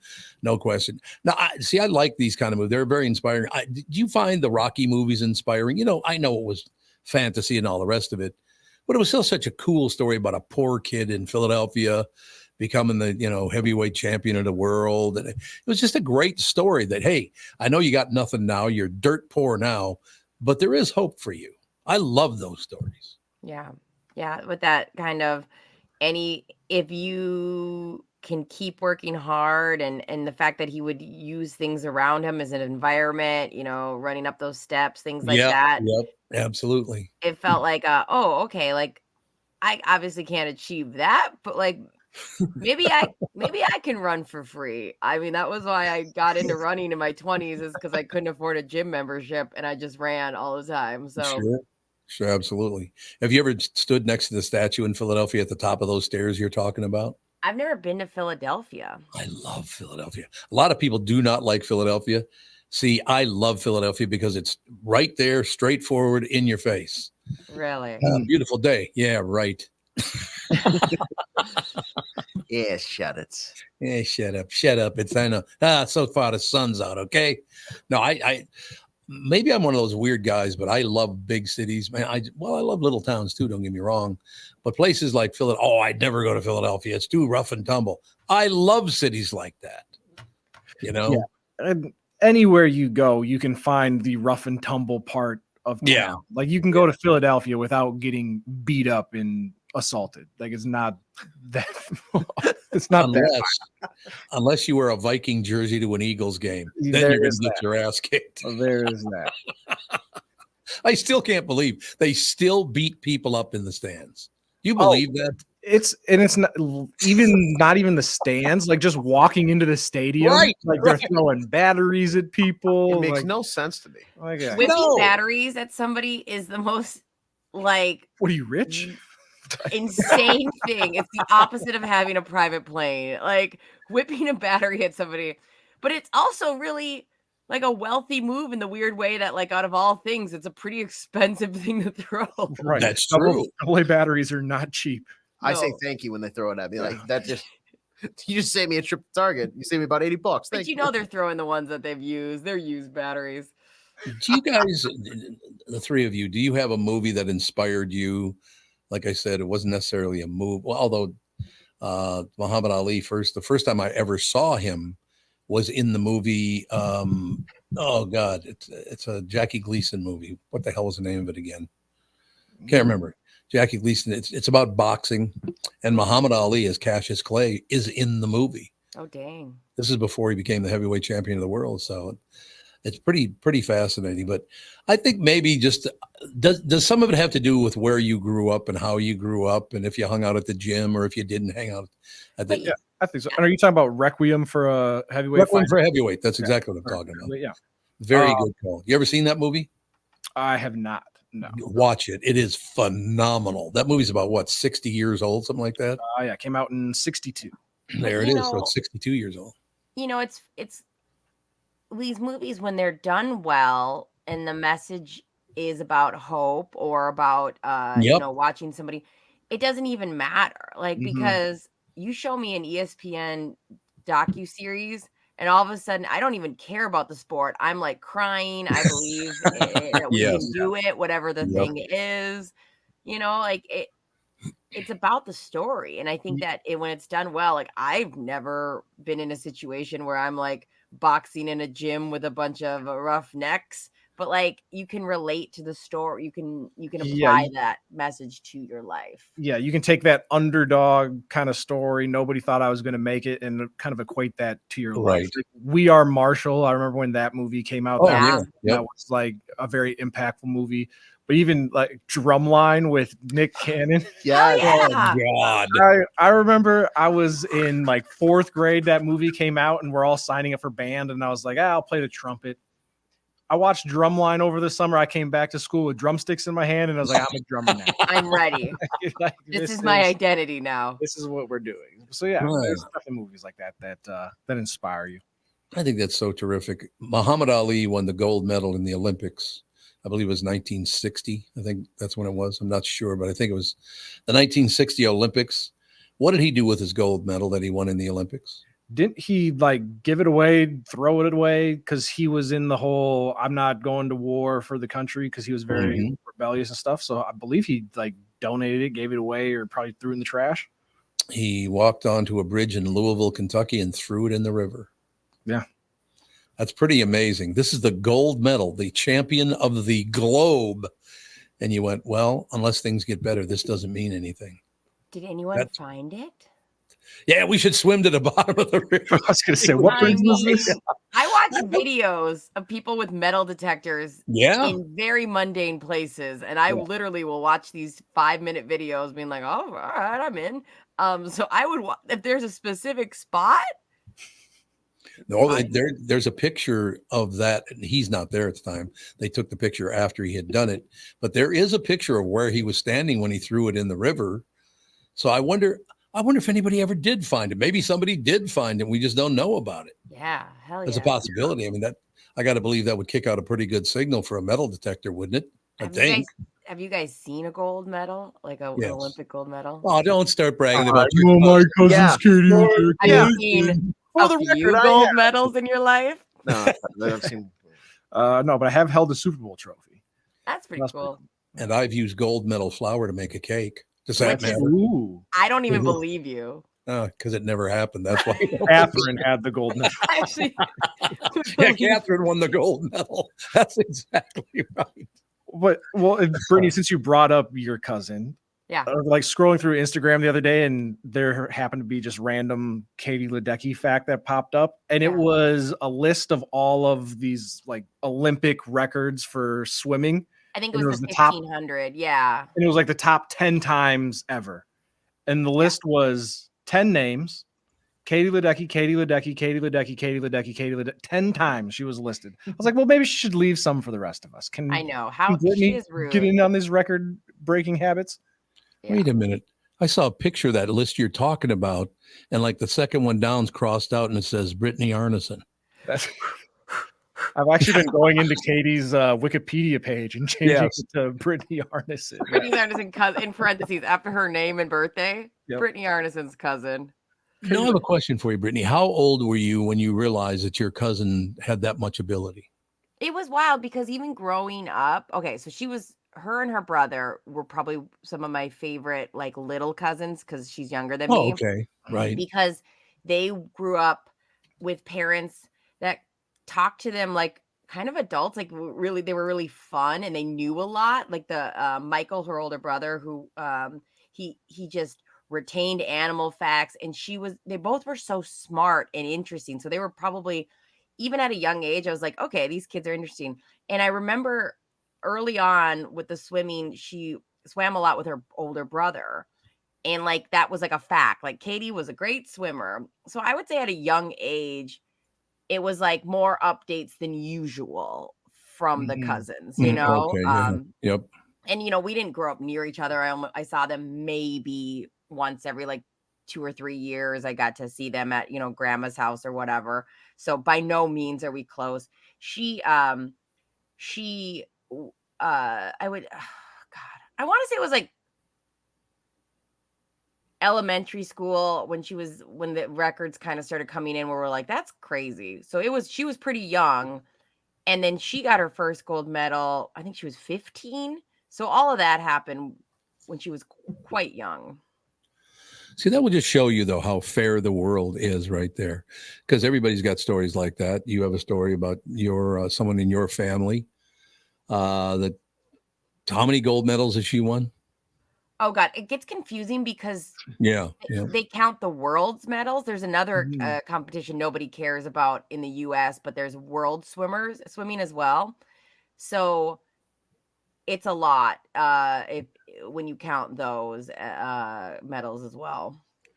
Yeah, because I was just sitting here thinking, I mean, you got a cousin, a relative who won gold medals in the Olympics, and I had 3 family members that were murdered. So, you know, when you look at it, it's about the same thing, isn't it? It is. You know what? There is something to be say about the evenness of the world, because she's been really trying to take on my grandma's sugar cookie recipe that we call deedles. She can't do it. She's burnt every batch. See, I knew it. I know that makes you smile. Just a little bit. Brittany comes out on top. Yep. So, I can't make it either. So I've never even tried. They're these very thin cookies. So we just had like a Zoom party where we did gingerbread contests, and she was trying to make them, and it was so funny because you could tell it's just something she wants to conquer. They come out a little overcooked, and Brittany's like, "Oh, it looks like more of a bronze-ish medal than not a gold medal; it's a bronze like medal. Mine that are golden brown." It's so funny, and then she's probably just rocking her gold medals while she's wearing them. Can't even like lift up her head. Yeah, somebody's sneaking up behind you, by the way. Me? Your door is swinging back and forth. Oh, I hit it. My cat is really needy today. Oh, I knew there was somebody or something in there. He's sleeping. I was worried that you could hear him purring. I had to move my mic to the other side. Is that a blanket? Oh, there he is. I see the kitty. Yep, there's a kitty looking at you like, I'm coming for you. Yeah. That's the look. What's the name of the kitty? Kevin. Kevin? Kevin the kitty. Terrible. Kevin the kitty. Yeah. He's like Kevin the tiger. He was my foster cat. He's got a little cut on his ears because they do catch and release for neutering feral cats, and they mark them. So he's got this cut on his ear for that, and I guess he was too social to be put back outside. And he was living at the rescue for about 2 months, and every time I'd go in there, he would reach for me through the bars. Oh, see, that's very sweet. And his name was Toby. But he's not a Toby. He's definitely a Kevin. And every time I say his name, he opens his eyes a little. So. And by the way, typical Brittany story. She doesn't mention the fact that she was holding up a sardine. Right. Yeah. The cat literally reached for everybody because it wanted to go home. Exactly. She was just oh no, for sure. Everyone talked about this cat, and that's why I was like, all right, I'll foster him. And I told Justin we're just fostering him. And then it was like, I think we had him for like 2 months, and we got an application, and I just panicked. I was like, I literally made them lie about his age. I said he was 2 and he was actually probably less than 1. I like said all these, I didn't even write his profile was like, he's all right, I guess, if you want a dirty cat. Oh, yeah. But you know what? We've had cats, we've had dogs, we've had horses, all that stuff. We are an animal family. There's no doubt about that. But a lot of people are now, aren't they? Have a cat or a dog. I don't know what. It's the best thing in the world. Like, it is. When Justin leaves the house, usually Murphy will come up in the closet too. Wait a minute. Let me repeat that line to you. It's the best thing in the world when he leaves the house. That's No, what I you say, like, just said. No, I was finishing my thought. No. I'm calm. I don't like to be. I don't think anyone's shocked to learn this, but I don't like to be alone, and so I love that 2 of my 3 animals will come up here as soon as Justin leaves the house. Yeah. Like, we Oh, got yeah. you, Mom. Yep. And then Robot's like, you're on your own, bitch. AJ, would you send me that so I could play it several times on the family podcast today? Yeah, absolutely. Thank you. Thank you very much. It's a great plan. Oh, God, we got to take a break here. We'll be right back with this bullshit coming up. More of it coming at you right after this. This is the Tom Barnard Show. Listen live at tombernardshow.com or on the Tom Barnard Show app. Tom here, and I want to discuss a partnership that has been wonderful in my life, Zero Res Carpet Care. Very good friends of mine. Nothing is better to someone with a family than having a completely clean home. Your carpet is the biggest filter in your house. If you want to talk about pet dander or foot traffic, dirt from the outside, they all eventually reside in your carpet. So, Zero Res Carpet Care. Listen, around the holidays, you need to contact ZeroResMinnesota.com or call 952-ZEROREZ. That's 952-ZERO-RES. They clean your home with their electrolyzed pH-elevated water that doesn't use chemicals or soaps that smell like a janitor's closet like other cleaning services. How about a Tom Barnard deal? Well, here it is. Get 3 rooms, Zero Resified, starting at $129, and don't forget your air ducts. Mention me, and they'll discount your air vents by $75 too. This is for the entire month, so call them right now, 952-0-RES, backward or forwarded, spells the same, or book online, ZeroResMinnesota.com. If it's available, ask for them to come to your place in the Tom Barnard named service truck. What an honor that was, by the way. Just mention me by name and get the special deal to get your home clean and your heart happy. Zero Res Carpet. Hello, I'm Brad Huckle, President and Chief Lending Officer at North American Banking Company. And I'm Michael Bilski, CEO at North American Banking Company. As a locally owned and operated community bank, we work with many multi-generational businesses. Take Personal Care Dentistry of Roseville, for example. Dr. Walter Hunt, also known as Painless to me, has been a longtime customer of the bank since we opened the bank in 1998.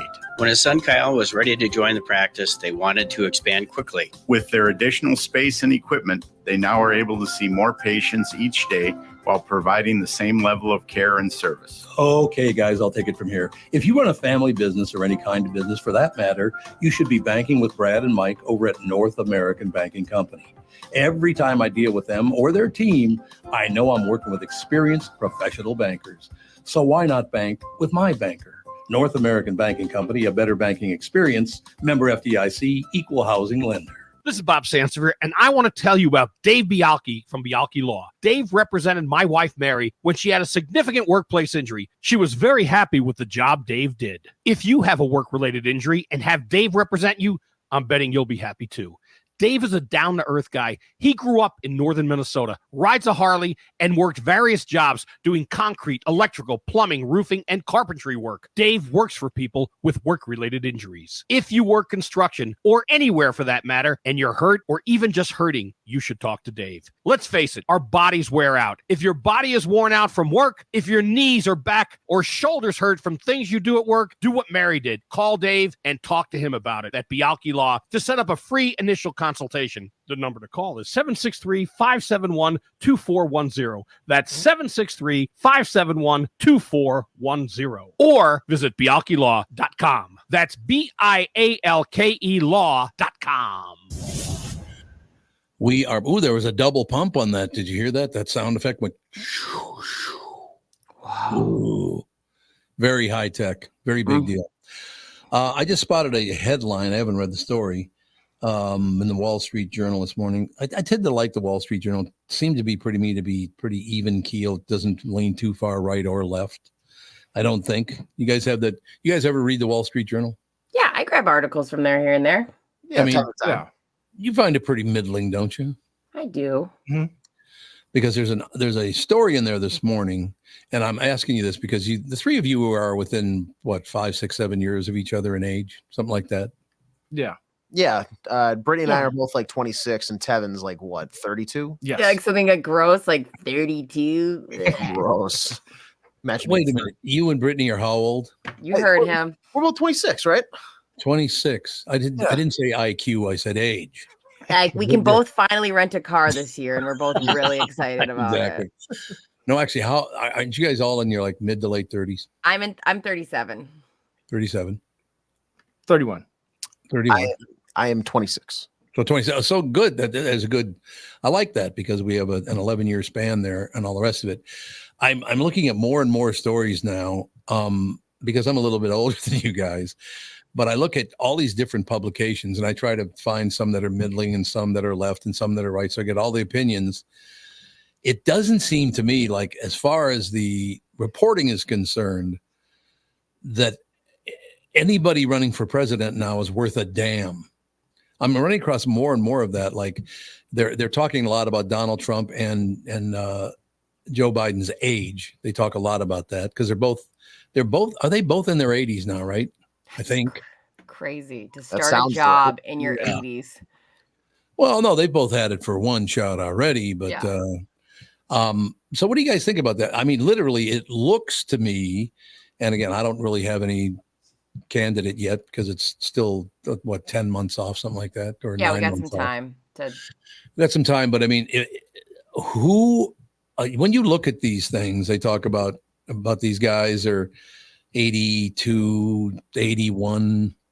Isn't Biden? He's 81. Trump is 77. 77. There you go. Okay. So you can't really put, I guess, Trump in that category yet. That 80s thing is what apparently scares a lot of people once you passed up that 80 mark and all the rest of it.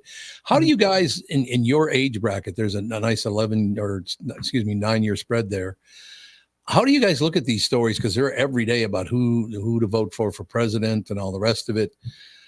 How can you make a decision? Because it seems to me if they are that much older than you, that's quite a separation. How do you deal with that? Yeah, I think it's quite a separation. And I think once you get to where you're, 70, 80 years old, it's probably not the healthiest thing for you to have such a stressful job. You're also trying to lead a lot of people that are much, much younger than you.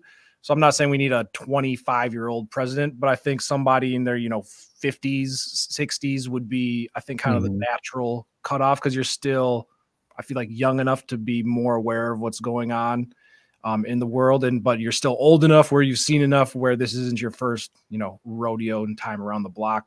But for the most part, it's more so just, are you a good person and qualified to do it? And if you're constantly forgetting things and misspeaking and we're more worried about, your early onset dementia, then probably shouldn't be president. I think it's a good point because you do have a minimum age to be president. I think you have to be 36 to run for president? 35. Yeah. 35. You have to be 35 to run for president. So why is it not true then that you have to be under 70 to run for president? Right. I always thought like if the retirement age is 65, you could put it at 65. Put it at 65. Yeah. Do something like that. And then because obviously you can still work if you're over 65 or 70 or, in this case, 80 years old. You have if you want to be in politics, create some sort of, special advisory type role or where, you can still have some sort of impact in the politics world. Yeah.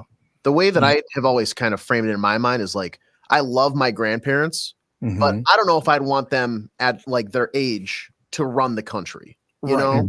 Yeah.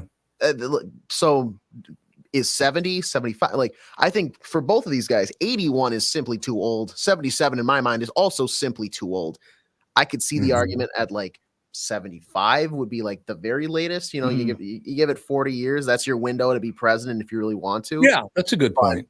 Yeah, that's a good point. 70, 75. There's just a certain point you have to be able to relate to most Americans and not just a later generation, That's just my opinion on it.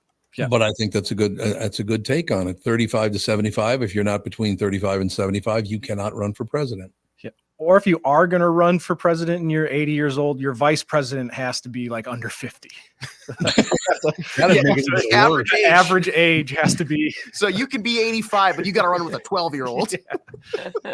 Now, when you guys, the three of the age bracket, like I said, we got, let's just say it's a 10-year swing in there. You guys are wise enough when you watch the news at night that, this, like the Claudine Gay thing has become this horrible deal and blah, blah, blah. Also, I mean, everybody's talking about and it's not immigration. These are illegal immigrants that are coming into this country. They can say, oh, look, I got nothing against the people themselves. They're trying to live a better life. I understand that. But they also need to understand they're being used to try to win every election from here on out. I mean, people your age do realize what they're doing here. They're trying to fix the election, right? And are you saying because they're letting them vote? Yes. Oh, okay. Why do they get to vote? I didn't even know they got to. I didn't know Well, illegal. they don't yet. They don't yet, but that's what they're headed toward. Okay, because I didn't know. Yeah, I didn't think they could vote legally. Yeah, well, because I think there are some states where they're trying to make it so if you get into the country illegally, they're trying to make it a little bit easier for you to get, like an ID or, some sort of documentation to kind of erase the illegal part of it. So I guess in a way that can then lead to if it's easier for you to get in illegally and get an ID, then now it's easier for you to vote as well. But yeah, I wasn't aware that you were able to vote if you didn't have the proper identification. Oh, no, I think you do have to have the proper identification, but why should we allow millions of people who shouldn't even be in the country? They're not here legally. Why do they get to vote? I don't understand that. Right? Yeah, I'm not trying to ruin anyone's life. They're looking for a better life. That's not what I'm saying at all. I'd like to see everybody have a much better life than a lot of people do. But it's just these filthy politicians to me are so filthy now. Everything they talk about is just garbage. Do you see it that way? Because when I was your age, there were some pretty decent people that would run, no, not many of them worked out to be that great of people. Yeah. Like that, and it's now is the age of information, right? Like we know more about people than we've ever maybe wanted to or just in general do. And so, I mean, we talk about this all the time. There's a lot of celebrities. We wonder if they would have been celebrities had we had as much available information about what they were doing. And so, right. Yeah, I don't know. I don't know, Tom. There's just a lot. Like it's easy to check out because of all these intricacies that make it feel like we're just not going to know what people's motives are. We don't know. I don't know if there's probably 80-year-olds who are way more capable than I've been in my height of my cognitive abilities. Or 8-year-olds. Throw that in there. Thank you. I knew you would say that. So it's like, it's interesting. It's like, there's so many things that go into play, but I do feel like it's an uphill battle to even figure out where people stand on things now or what they're going to do. And the funny thing is about our system is you can promise left and right. You can promise, hey, when I get in to office, my first thing is I am going to make sure we have a day where you wear pink on Wednesdays. Pink on Wednesdays. I promise you pink on Wednesdays. Once you get in there, you can go ahead and never accomplish pink on Wednesday. And the fact that I voted for you because I love the idea of us all wearing pink on Wednesdays. And there's just so many weird things that can happen in office. I mean, Trump told everybody, we're going to build a wall. We're going to build a wall. And like, that never happened. Biden, I'm sure, said many things if I ever listened to anything anybody says. But like, it's just I thought I was getting some student loan stuff canceled. Oh, yeah. AJ's still waiting on that. Yeah. He's waiting to spend that money. TikTok. And why should we pay for your education? No. And I'm not, that's why I didn't want to even pick an actual thing. That's why I said pink on Wednesday. Yeah. Is that like our whole system is so disillusioned and it's hard. I think in your 20s, you think you can do something. And then in your 30s, you kind of realize that like, it's really easy to just check out. Well, yeah, it's easy to check out because most of these people are dirtbags. I'm sorry. I've known a lot of politicians in my life.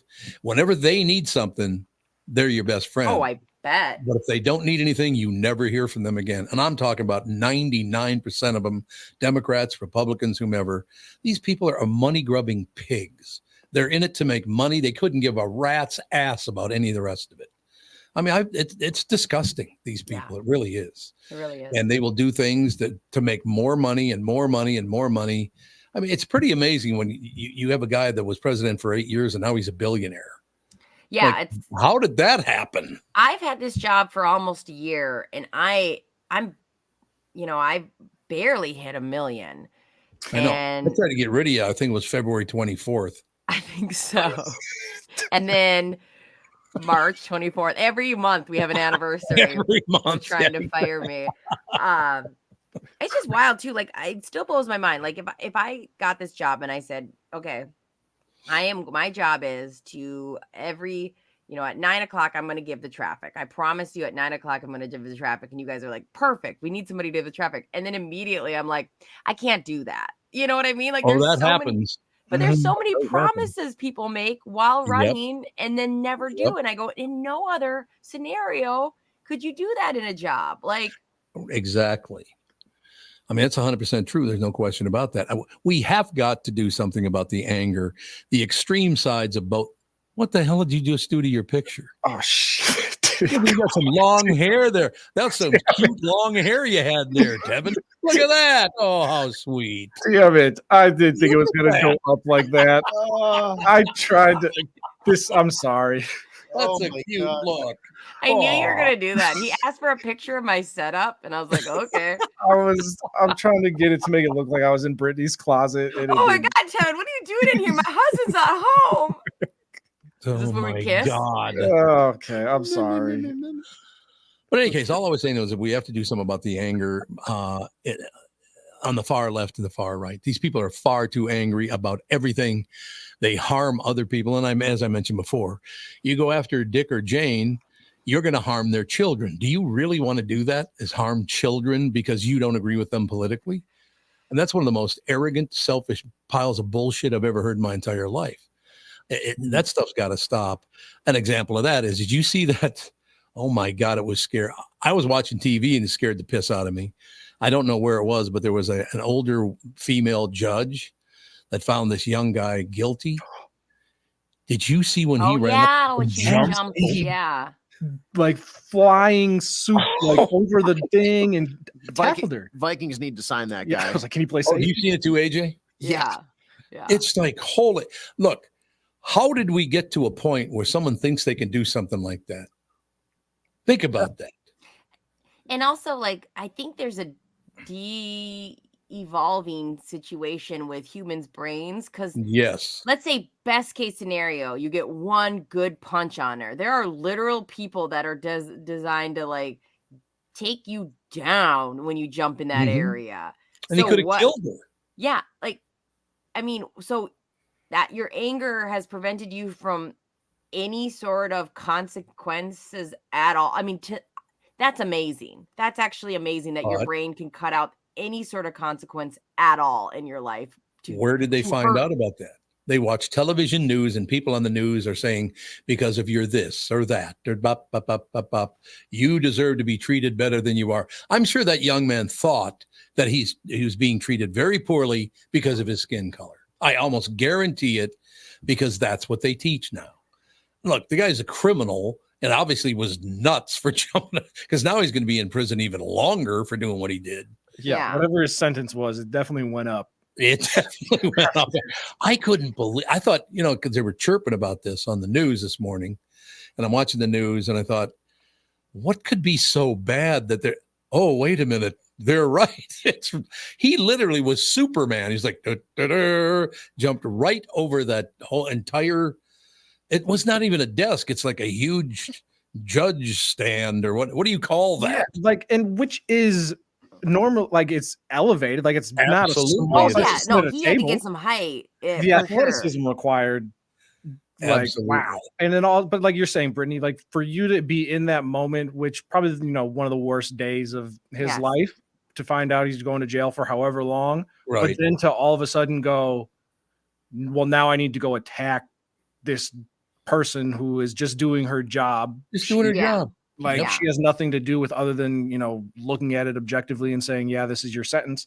Like going, and now I'm going to attack her, and like, what is your end game going to be? And yeah, the world has just gotten so crazy that it's unbelievable. Like we all need to step back, kind of strip it down, and say like, who you want to vote for and things like that. Just agree that, hey, we're all in this together, and now let's try to move forward. Like there's people have just lost their minds collectively. They have, there's no question. AJ, is there any way we could run that 10, 15 seconds of video and put it on the podcast? Not on StreamYard as of right now. I know they're working on ways to implement video. Right. I can only do pictures as of right now, unfortunately. Pictures, but no video. Yeah. I'll see if I can. I'll pull the audio of us talking about this, and then see if I can find the video online and download it and throw it on social media.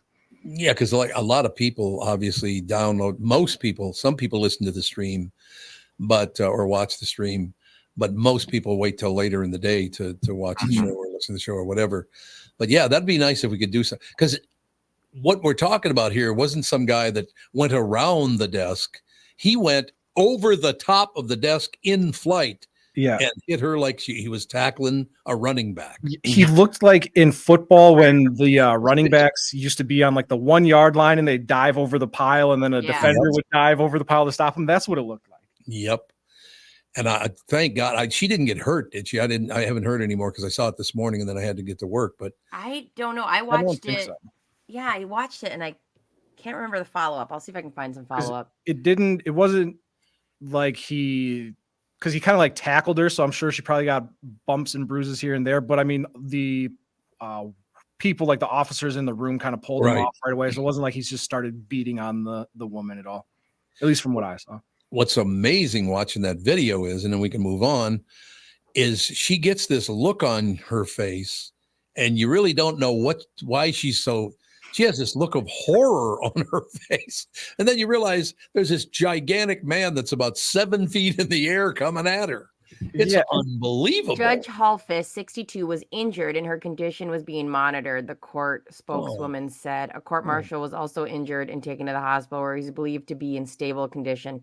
It sounds like some bumps and bruises, but it doesn't sound like. And the look on her face was at first was confusion. What does this guy think he's about to do? And then I'm sure as he starts to take flight, she's like, oh my gosh. What's happening? When you watch the video, it is funny. Okay, this is bad because I know it's not funny. Oh, that's real nice. It's funny that a woman got injured. Real nice, Brittany. But I'll say this was really funny. It's almost cartoon-esque because he flails his arms and legs out. If you're lunging for somebody, that is not the most efficient way to be and all 4 of your limbs starfish, and then he gets her. But she's in the hospital now, or she went to the hospital and was released. It said that the court, one of the guys there was brought to the hospital as well, but it. Mm-hmm. 2 victims were taken to the University Medical Center with injuries that were not life-threatening, and the suspect is in custody. So, I understand that you're a little upset that you got to go to the Who's Cow for a while, but do you think it's really a good idea to attack a judge on camera? I can't even imagine if a listener hated me so much to attack me. What a world. That'd be terrifying. Well, you got lucky because I ward them off. No, they were want to attack you. He might have told him where you were to start with, but he did then defend you. Keep in mind, Tevin. Oh, I didn't even talk about this yesterday. We were talking about Tom saying, "Come to the station. I'm here." He wasn't always there, especially during those threats. I would be working the overnights, and I'd be like, "Don't come here, please." Why was it running overnight? I always did the overnight.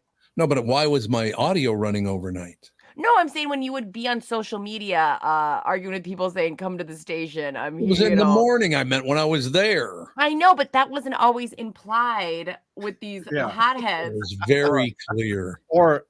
Even if you sent it in the morning, now if deranged guy that wants to come beat you up is 7 beers deep at night. I would say I'll go to the studio now. Tom always did this for us. Tom was always a lightning rod because I knew that as long as Tom was there, if there was an irate person, I know they're not coming after the traffic. They're coming after me every time.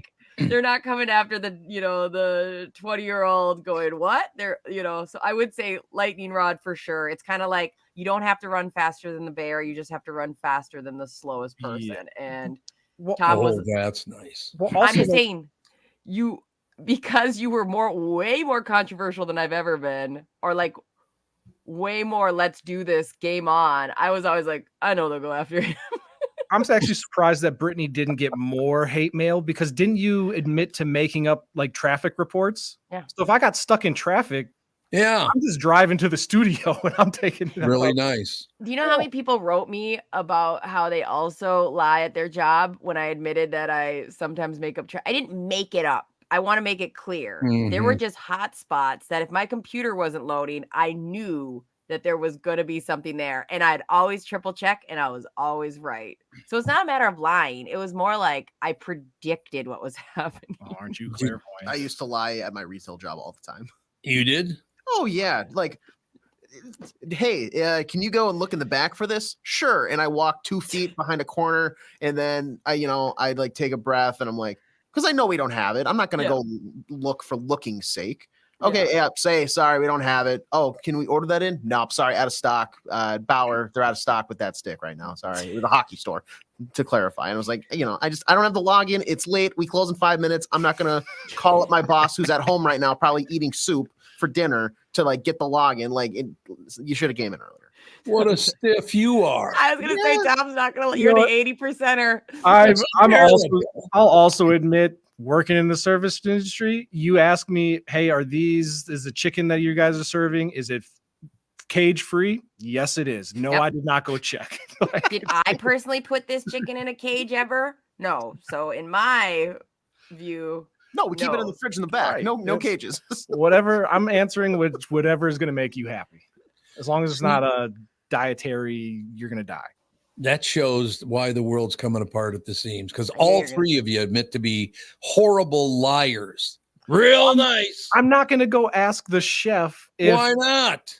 Because it doesn't matter. Nobody's. I'm not going to order the favor. I'm taking it off your conscience. Like, I'm going to say all the things that make you want to eat this more. Yep. You're welcome.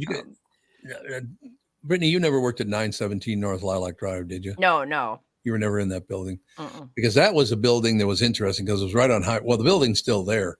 It was a Christian station for a while. Is that still there?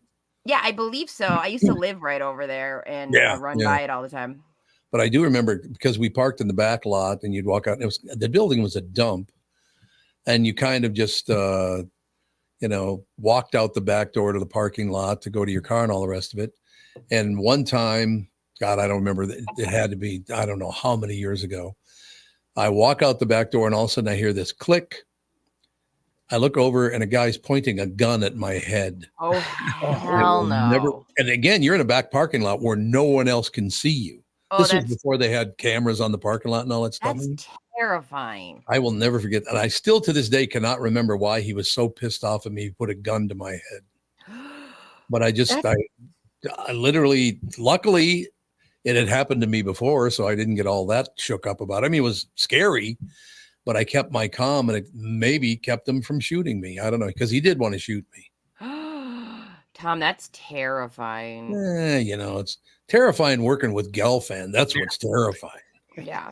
Well, I had my moments at the old station, but at 917. Yeah, but the one I remember the most is when it was like I think it was my first day there, more or less full time, and I look out the window from the studio, and there's a couple of guys in the living in one of those rental duplexes behind us. Absolutely. These guys are holding up a big sign that says "Fire Stretch." Fire Stretch. Yeah, that's like I've been there for like 20 minutes at the time. Well, but I'm the one that took all the calls and said, "Get rid of the Jew." I can't tell you how many people called and said that. And I'm not making that up, by the way. Well, yeah. No, I mean, it was the head of the Anti-Defamation League who called me and said, "Get off the show." So it was my own people saying it. It was my own people. Let's speak about your people for 1 second. Is this whole anti-Jew thing calming down a bit? What the hell? What was that, Mike? It's always been there. It always will be there. I suppose. But at Harvard? Jesus, that had to shock you that happened at Harvard. Well, I mean, I know that there's a certain, anywhere you go, there's a certain subsect of people. Oh, sure. Probably a lot fewer at Harvard than there would be, if you went into, let's say, the Waffle House in Orlando. But that's a different deal, yeah. Yeah, but But I think it was the worst part about all that was the president of the university, who now has resigned, refusing to say, oh yeah, I think those people in Gaza, the Hamas, I think is kind of bad. She wouldn't even go that far. No, she would not. He'd say, well, you have to put it in context. No, you don't. Now, Mike, have you ever been asked, because they didn't fire her, she resigned, Right. Yeah. I assume she was under a hell of a lot of pressure. I would assume that's true too. But have you ever been fired from a job where they give you another job where you're making just as much money as you did when you were heading the whole crew up? No, you have to be like a CEO to get that kind of perk. Well, she did. She's making as much money as she made when she was president of the university. Mm-hmm. Exact same amount of money. Yeah. What a bunch of frauds those people are. Well, over at Harvard, I mean, look, it's like, it's like asking Elon Musk if he can loan you $1. It's like, oh yeah, sure. Here's 20 million. Sure. Go ahead. 53 billion in the bank. $53 billion. Mm-hmm. That's pretty good, don't you think? Well, the good side is, we talked about this. Nobody has to pay tuition. The bad side is that you probably won't get in unless your father and his father and his father went to Harvard. I knew, so far, I think I've known 3 people who went to Harvard. Mm. Ever met somebody who went to Harvard who wasn't an asshole? Mm. Yeah. Well, I mean, I don't know. Probably not. When I worked in the newspaper business, they would always hire these Ivy League guys as summer interns. Right. And nobody wanted to be there less than the summer interns from Harvard. It's like, yeah, I'm just going to put this on my resume so that when I get a job, when I apply for a job at a white shoes firm, law firm, they'll maybe be a little more inclined to hire me. That's all it was. Yeah. No, you're absolutely right. They were like stepping down to be summer interns. We have to take a break. Be right back. Michael Gelfand has joined us. We're about 20 minutes away from Kristen Burt. A lot of great stuff coming up in the next hour. We'll be right back. This is the Tom Barnard Show. Is that text you're sending so important that you miss your turn? Is that text you're sending so important that you ran the red light? Is that text you're sending so important you didn't see the ball coming onto the road or the child that followed? Hi, I'm Mike Bryant from Bradshaw & Bryant. When you take your eyes off the road for even 4 seconds, your vehicle travels 100 yards. That's the entire length of a football field. If you absolutely have to text, you need to pull off the road somewhere safe and do it from there. Texting and driving is against the law and can cause serious injury or even death to you and others. Now that is important. We hope you're never injured in a collision, but if you are, please contact us. Find Bradshaw and Bryant, personal injury attorneys at minnesotapersonalinjury.com. Going farther with Mike Bryant on your side, seeking justice for the injured.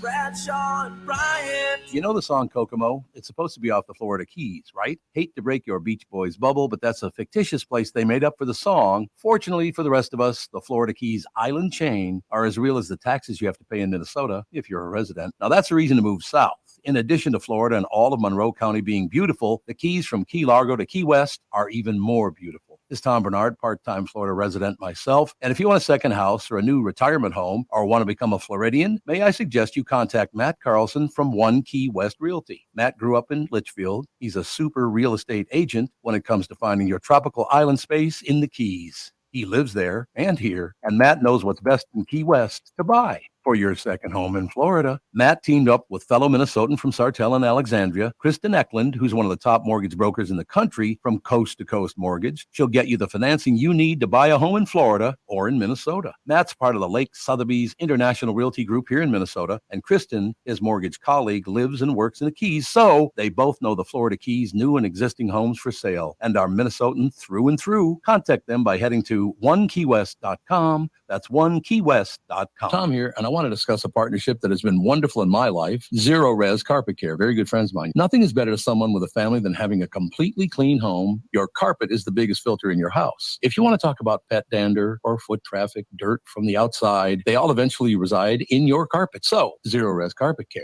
Listen, around the holidays, you need to contact ZeroResMinnesota.com or call 952-ZEROREZ. That's 952-ZERO-RES. They clean your home with their electrolyzed pH-elevated water that doesn't use chemicals or soaps that smell like a janitor's closet like other cleaning services. How about a Tom Barnard deal? Well, here it is. Get 3 rooms, 0 resified, starting at $129. And don't forget your air ducts. Mention me, and they'll discount your air vents by $75 too. This is for the entire month. So call them right now, 952-0-RES, backward or forwarded, spells the same, or book online, ZeroResMinnesota.com. If it's available, ask for them to come to your place in the Tom Barnard named service truck. What an honor that was, by the way. Just mention me by name and get the special deal to get your home clean and your heart happy. We are back, ladies and gentlemen. Michael Gelfand has joined us. Tevin's in. Brittany's in. AJ hit the road. I always forget to say goodbye to AJ. I got to stop doing that. Although in a couple of weeks, he's not going to leave early, so that'll be good. Yeah. But Andy's here now, so that's good. I am. No question. We did this earlier, and I'll do it again. I just ran a quick check on Andy and Mike Gelfand, and neither one of your names is on the Jeffrey Epstein list. Yeah, Gelfand was looking a little tan, so I didn't know if he spent some time at an island recently. Yeah, I wasn't sure whether to call a press conference and deny everything before the names came out. Yeah. Like a lot of politicians do, they weren't even on the list. But oops, well, I probably shouldn't have called that press conference. That was a bad call. Yeah. I definitely didn't do the thing you're about to accuse me of doing. Yes. There you go. Well, it was interesting because there was all this, so much hype about this thing, It's going to be released any minute now. And then finally, about 12 hours after it was supposed to come out, it came out, and there was nothing there. No. Yeah. Like, I want a list of the people that actually did something. I don't need to know that you asked, hey, was, Leonardo DiCaprio there? Oh, no, he wasn't. Okay, let's go down the next famous person that it was just a list of nothingness. Yep. No, wait a minute. Why did his name keeps coming up? Why is that, Tevin? Well, Brittany, because you brought it up earlier, but wasn't it he essentially whoever was asking the questions was like, hey, was Leonardo DiCaprio there? And then the person just goes, no. And then okay, cool. Then they were on. Yeah, they ran down. They had a bunch of people who they were asking the I don't know if it was a victim or if it was somebody who is just a whistleblower or whatever in this article. They just pretty much released any name that was in any court document in any of the Epstein stuff. So I was glad to see Frederick Douglass wasn't on the list.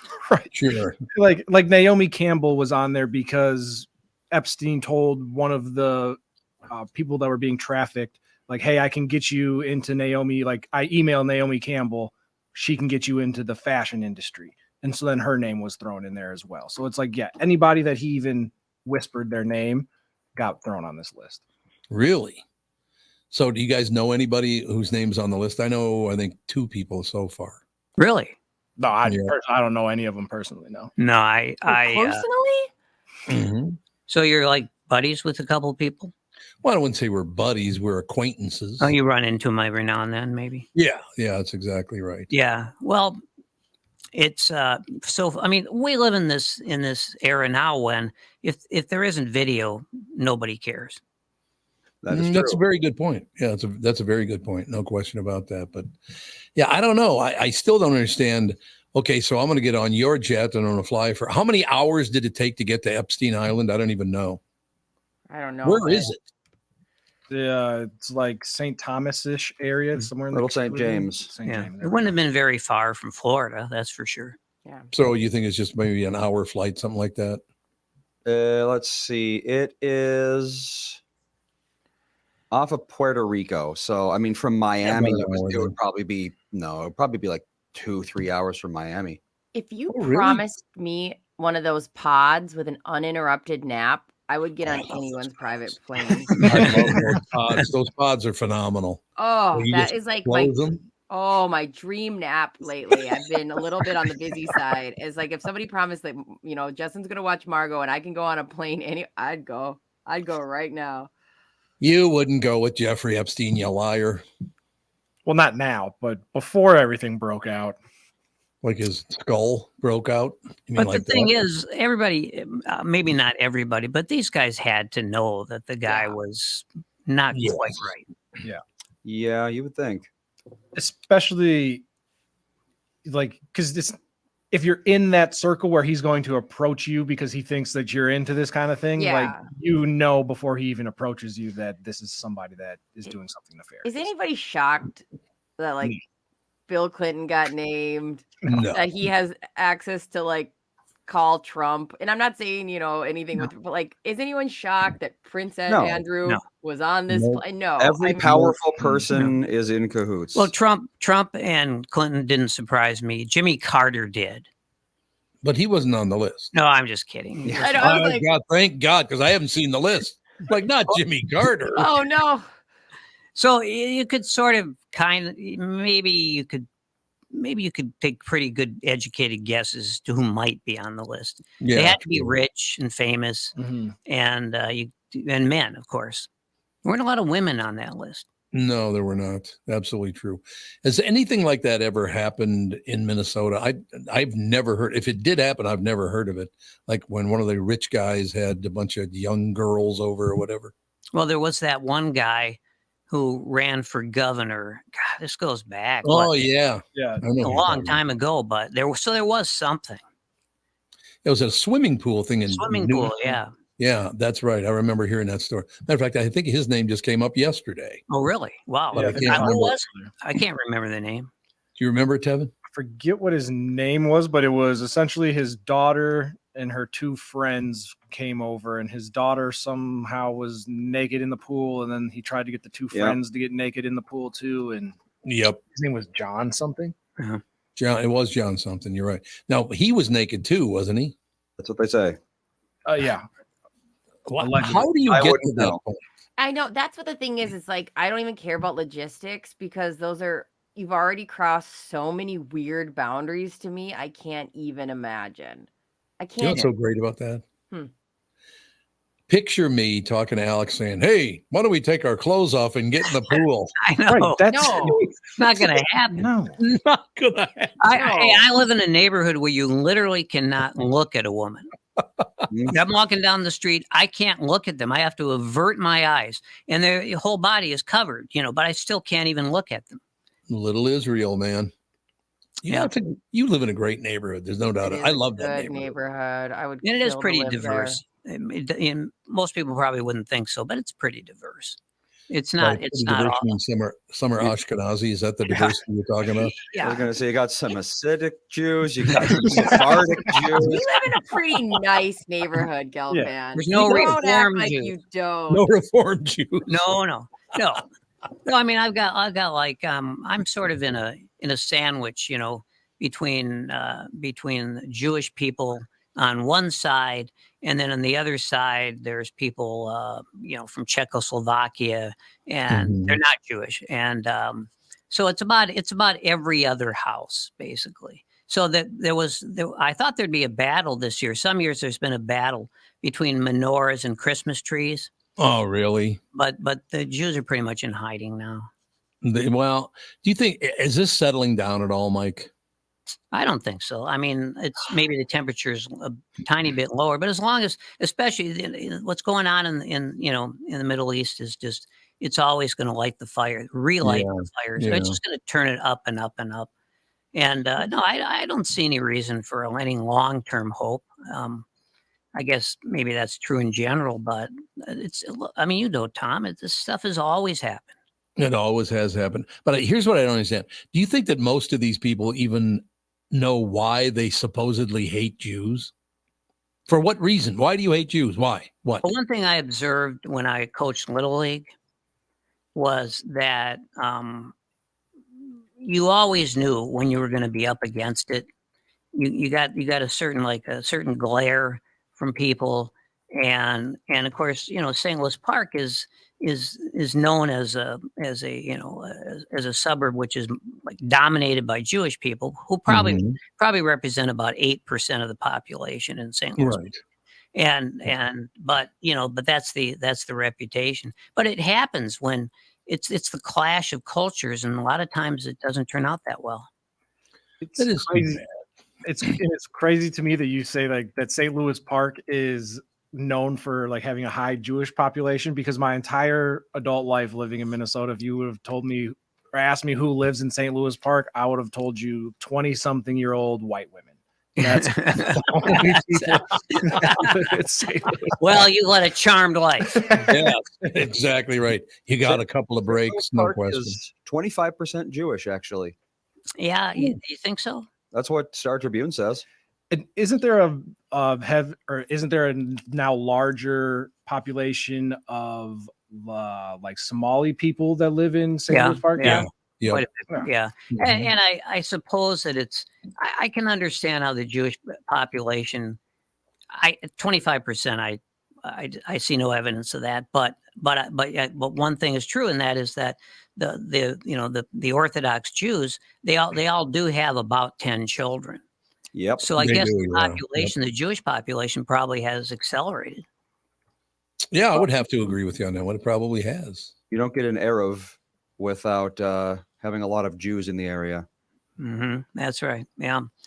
The Aruf. Yeah, that's the magical the magical district where so how it works is I forget the exact specifics of it, but it's something like you're not supposed to leave your home during the Sabbath, right? Something like that. Well, they can't drive, but you do see them walking around on the Sabbath quite a bit, because they got to walk to the synagogue and back. Right. And but you're not allowed to like work and do other stuff. You can go to synagogue and you can relax. Those are like the two things you're allowed, unless you're at home. Mm-hmm. The Eruv, what that does is it's a wire that is suspended over a neighborhood. Literally, yeah. Literally, it's just like, it's a steel wire. And they said that everything inside of this wire is my home. Yeah.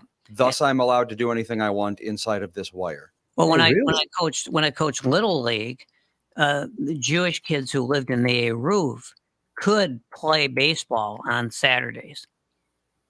Really? Yeah, exactly. Yeah. But if a Jewish kid was not in the Eruv, he couldn't play on Saturday. Okay, let's see. You're not allowed to carry objects from a private domain to a public domain. So you're not allowed to take things out of your house on Sabbath. Right.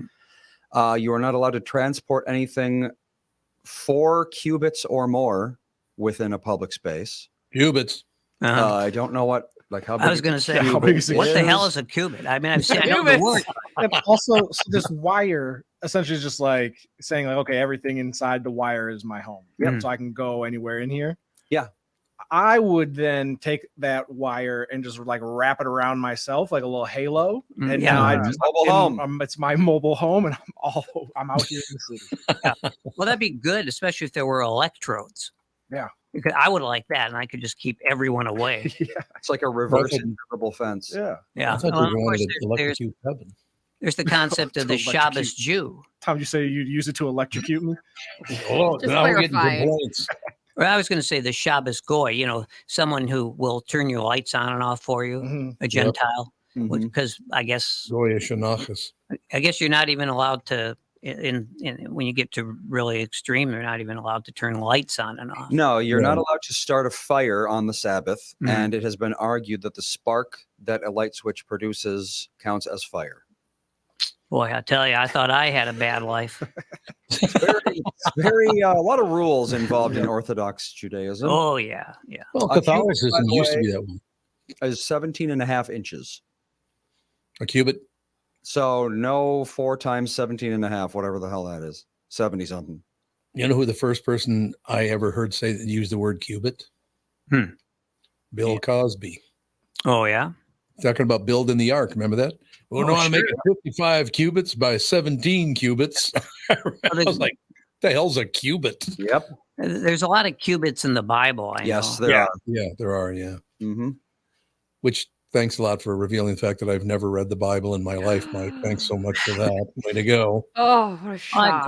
I glanced at it when I was much younger, like, what's this all about? And then I thought, oh, okay, so like it's like 3,000 different people must have written it, because You read the first 5 books and you decided that was good enough for well, you. that's the thing. I mean, I respect people who of any religion. I respect people because I know religion can be a source of great harm and great good. It just depends how you use it. Like anything else, like money, for example. Yeah, it's kind of the same thing, but man, there's a lot of contradictory stuff in there. There is. That's why biblical, what's the word? Literalism or whatever. It's something like that. Yeah. Taking the Bible literally is not terribly common these days. No, I mean, because you'd be contradicting yourself. Yeah, there's a lot of things in there it's very clearly analogy. Yeah. And that makes it make a lot of sense when you figure, oh, Noah wasn't actually swallowed by a whale. Yeah, anecdotally. Exactly. It's an analogy for whatever it's supposed to be. I don't know. He wasn't swallowed by a whale? Oh, no, don't get started with Tevin. Tevin, He this get would be shot out of long like the blowhole. Veggie Tales lied to me. There was a rabbi, a guy who called himself a rabbi, but a lot of people who are Orthodox Jews call themselves a rabbi, and that it can have different meanings. It's not what we typically think of as a rabbi, leading a service or something. But I got to know him well enough that I could sort of challenge him and have kind of a little bit of fun with the guy. And I'd say, okay, so you spend the entire year reading these 5 chapters. They call them books. They're basically chapters from the Bible. You can read it in a couple hours, right?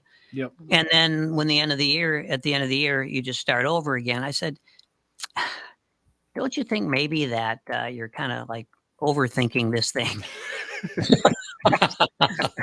We have to take a break. We'll be right back in a couple of minutes. Kristen Burt will join us right after this. This is the Tom Barnard Show. Listen live on the Tom Barnard Show app or at tombernardshow.com. The Tom Barnard Show is proud to have partners like North American Banking Company, Bradshaw and Bryant, and attorney and advertiser Dave Bielke. I've been advertising on Tom Barnard shows for years. I like Tom, not just because he's a good guy, but because the ads I run on his show bring me new clients that are hurt at work and need legal help. Tommy B works for me. If you'd like to find out more about growing your business with the Tom Barnard Show, go to tombernardshow.com, keyword partner. Why should your business bank with North American Banking Company? Here's Landon and Gavin Miller of D&B Plating. I've always been impressed with their speed of answers to our questions, and that has allowed us to expand and capitalize on opportunities in the market. North American Banking Company has never made us feel like a number. They've always treated us as a partner. For more information about North American Banking Company, go to nabankco.com or stop by any one of their Twin Cities locations. Member FDIC, equal housing lender. Tom here, and I want to discuss a partnership that has been wonderful in my life. Zero Res Carpet Care, very good friends of mine. Nothing is better to someone with a family than having a completely clean home. Your carpet is the biggest filter in your house. If you want to talk about pet dander or foot traffic, dirt from the outside, they all eventually reside in your carpet. So, Zero Res Carpet Care. Listen, around the holidays, you need to contact ZeroResMinnesota.com or call 952-ZEROREZ. That's 952-ZERO-RES. They clean your home with their electrolyzed pH-elevated water that doesn't use chemicals or soaps that smell like a janitor's closet like other cleaning services. How about a Tom Barnard deal? Well, here it is. Get 3 rooms, 0 resified, starting at $129, and don't forget your air ducts. Mention me, and they'll discount your air vents by $75 too. This is for the entire month, so call them right now, 952-0-RES, backward or forwarded, spells the same, or book online, ZeroResMinnesota.com. If it's available, ask for them to come to your place in the Tom Barnard named service truck. What an honor that was, by the way. Just mention me by name and get the special deal to get your home clean and your heart happy. Zero Res Carpet. Tom Barnard is back. Every weekday, you'll hear Tommy B, Brittany Arneson. Yes, that Brittany Arneson. Along with Tom's pals, Kent Herbeck on Fridays, Bob Sansevier, Mike Stretch Gelfand, Tim Lammers, and from Channel 5 Eyewitness News, Chris Egert and Kristen Burt on entertainment and pop culture. It's Tom and the crew with opinions on news, opinions on life, opinions on entertainment, and of course, opinions on other people's stupid opinions. The Tom Barnard Show is a podcast, so you can listen when you want to listen. In the car, on the way to or from work, at home, on the job site, or wherever you need your Tommy B Show fix. Hear the show on the Tom Barnard Show app in your app store, as a podcast on Spotify, Apple, or wherever you get your podcasts, or see it on YouTube on the Tom Barnard Show channel. We are back, ladies and gentlemen. Kristen Burt Entertainment News brought to you by North American Banking Company. Go to nabanco.com to learn more. Member FDIC, equal housing lender. Kristen Burt. How are we going to kick it off with Kristen? We've been covering every serious topic in the world for the last 2.5 hours. And now what? And now what? Well, I'll tell you the two things that I've been covering this morning. One, Golden Globes. Two, Jeffrey Epstein, which I have a feeling you guys probably talked about at the top of the hour. Who? Yeah, none of us were on the list. None of us were on the list. We didn't make it. Thank goodness none of us are on the list. But I will tell you, I think a lot of people in Hollywood and in politics are sweating a little bit right now. And yeah, obviously the documents, some of the documents will kind of allude to, like, someone like Prince Andrew. We know that he has somehow been involved, not criminally charged, but he did settle a civil case last year. So I think it's just one of these situations where you start looking, going, there's so many more layers here. We're never going to find the honest truth to all of this. But, you know, to me, like, it wasn't surprising to see David Copperfield's name in the mix and things like that. You go, oh, yeah. No, I agree. That's one thing he can't make disappear. Not. And he's got a long history, and people forget about his history when it comes to sexual harassment and alleged sexual assault. So I have his name's in there. He was obviously a friend to Jeffrey Epstein. So there's some smoke. Let's put it that way. Has anybody ever figured out, we've already asked this question, I think it was before Andy and Mike got here, and now Kristen, I don't understand the attraction of older men to young girls. What is that? It's got to be mental illness. Yeah. Part of it. Like eternal life. That's eternal life. Is that what it is? Eternal life. I keep going younger and younger, and I'll live forever. That's it. I think so. And I think there's something to be said. Sounds like so stupid, but there's an Olivia Rodrigo song that said something about, like, of course somebody your age would have seen all the red flags. Like, there's something, that naiveness with some of that aspects. And then, of course, what is marketed to humans, which is the most beautiful, which is being young. A young woman is supposedly the most beautiful thing in the world. And I think so. I just think there's a level of lack of intelligence and mental illness that combines, where it's like, that is the goal. That is what you're trying to achieve. And thank God our brains don't understand. And thank God we're, like, attracted to people our age. Because if you would have told me in my teenage years that I would think a 43-year-old was hot at that time, I would have been like, that's disgusting. And now I look at Justin and I'm like, get some. It is interesting how that just, like, naturally, because, like, I would have never thought that I would, be attracted to someone who is my current age, but it's not a choice you make. Well, I guess for some people it is, or I guess in some people that, because there's a process that makes that happen. Your brain kind of, like, updates its idea of what's attractive as you get older. So you keep being attracted to people your age. It's, that makes sense. But I guess in some people that system must just break down. It gets stuck somewhere, and It's like Jeffrey Epstein, their wires were crossed big time, because this was an international sex trafficking situation. And he also knew, when he involved some of his high-powered friends in whatever was going on, he videotaped everyone. Where are all of those tapes? Yeah. Ooh. Yeah, he's got every them all room in his house, in his New York townhouse. And I'm assuming his Palm Beach as well, but I know for sure that his New York townhouse had cameras in every room. Where are they? You know what I love about the Palm Beach part of his life? His house compared to everything else on Palm Beach was a shithole. I think that's hilarious. Oh, he was He a had very one of the busy man. I What's think it that? had aspects about it that were appealing to him. It had like the closed off area. They had Yes, the fence. They absolutely. had because when I watched a video about it, you could tell like he had something in mind when he was trying to Yeah, he probably didn't want to draw so much attention with want some open huge layout. Yeah. And let's just, I mean, honestly, give applause to Miami Herald, who has gone after this case for Mhm. over a decade and has Yeah. continued to ask through the Freedom of Information Act that documents be released. You know, sometimes we talk about journalism and people are like fake news and nobody does their job. They are doing their job. And the newspaper itself has spent a lot of money in court fighting to get a lot of this released. Yeah, I suppose. Now, any of the five of you, are you surprised by any of the names that you've seen on the list so far? I have not read the list. Some of the women that are on the list, like Naomi Campbell's name when that was on there, like that was Oh, right, surprising. yeah. And then once you kind of read, like, okay, she wasn't really, I guess, involved in anything. It was just she happened to be mentioned. So like there are names. Leonardo DiCaprio was, I think, kind of in the same situation. So yeah, names like that I think were surprising, but for the most part, not really.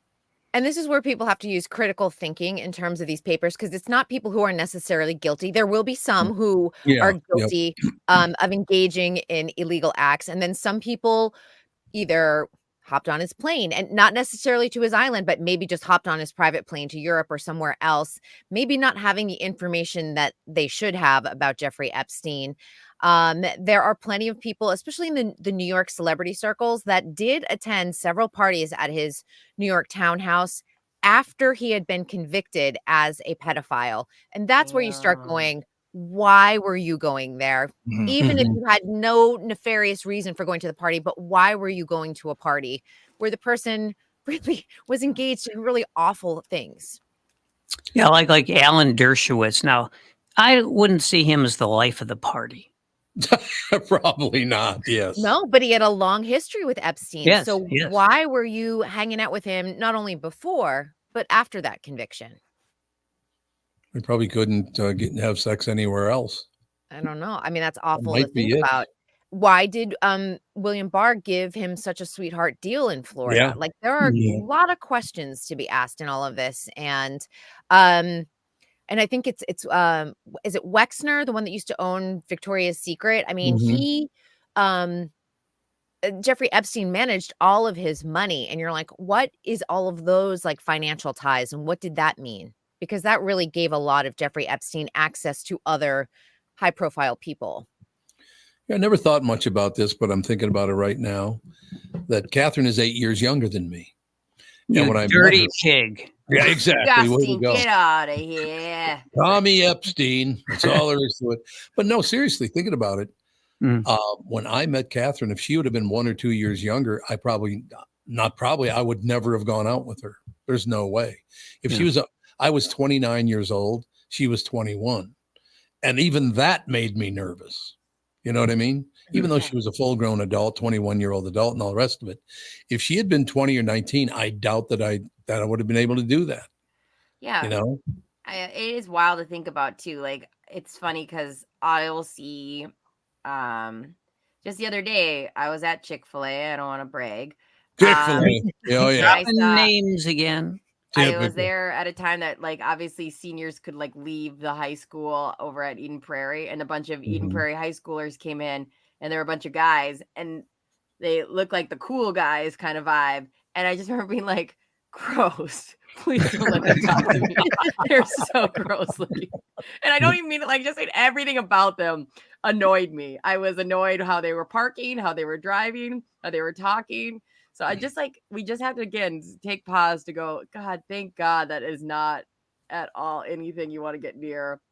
Yeah, when a female high school teacher engages in, well, it's sexual abuse with a student. It's not consensual at all. It's you sit there and go, that is really strange, because the last thing I want to do is like date a high schooler. Oh my God. And the amount They're awful of in pretty much every way. cheap cologne that was interfering with my Axe life at body that spray, moment. I was yep. just like everything about them. I was like, smell alone. It's a repellent. and I Right, and just then- see them as kids. Like you just look at them. You're a baby. You've never experienced the real world. Like I just, yeah. A teacher-student thing, I think it's gone on forever. Yeah, I think you're right. It's people know about it more, talk about it more these days. Yeah. But I can think of several examples from when I was in high school. Well, unfortunately, too, right? The profession itself. I mean, that's the problem you have with any profession that is in a position where you're alone with kids is going to attract a certain person. It's kind of like when you go, yeah, there's a lot of crazy people in the military because it also attract, there's amazing people in the military, but there's also people that like love the idea of legally getting to run around with a gun. It's like, You're not going to get an automatic rifle anywhere else. no. And And so a lot of people are like, works I'm for me. sure the teacher relationship has happened a million times over. Oh, yeah. Because again, if you want access to kids, that's the profession you would go into. Right. It's like when the Boy Scout scandal. Like, yeah, you have the Yeah. access. It makes it easy. Altar boys in the Catholic Church. Yeah. Yeah. Yeah, we didn't have, I don't know if that ever, you know what? I had heard rumors when I was going to St. Joe's that a couple of things were going on with one of the priests and one of the nuns. And looking back on that now, I, of course, was horrified as a little boy going to Catholic church. But I suppose all these years later, you look at it, it probably was true. Yeah. Well, yeah. I mean, like a priest and a nun going behind the scenes and like having They're sex. just It's not very walking to a scandalous. bar. I mean, it seems scandalous like in the religious aspect, but honestly, that's great because honestly, Yeah. Sure. the actual sex abuse case with the Catholic Church and underage kids is horrifying. And Oh, I left mean- that part out. They were not going after each other. Yeah. yeah, That's the it part would I be left better. out. I'm fine if nuns and priests want to go sit there. Yeah, and well, talk. exactly. Go for Distract it. yourselves. God's not going to judge, really. Reminds me He's of, going to be happy for you. Reminds me of a Simpsons joke that they told about priests, basically. So a Catholic priest and a Protestant, what are they called? Minister, reverend, Minister, yeah. minister. So sure, Protestant minister were arguing, and the Catholic priest says to the minister, "Oh, go home and have sex with your wife." Like it was some bad thing to do. I love that show to this day. God, that show is phenomenal. Very well written.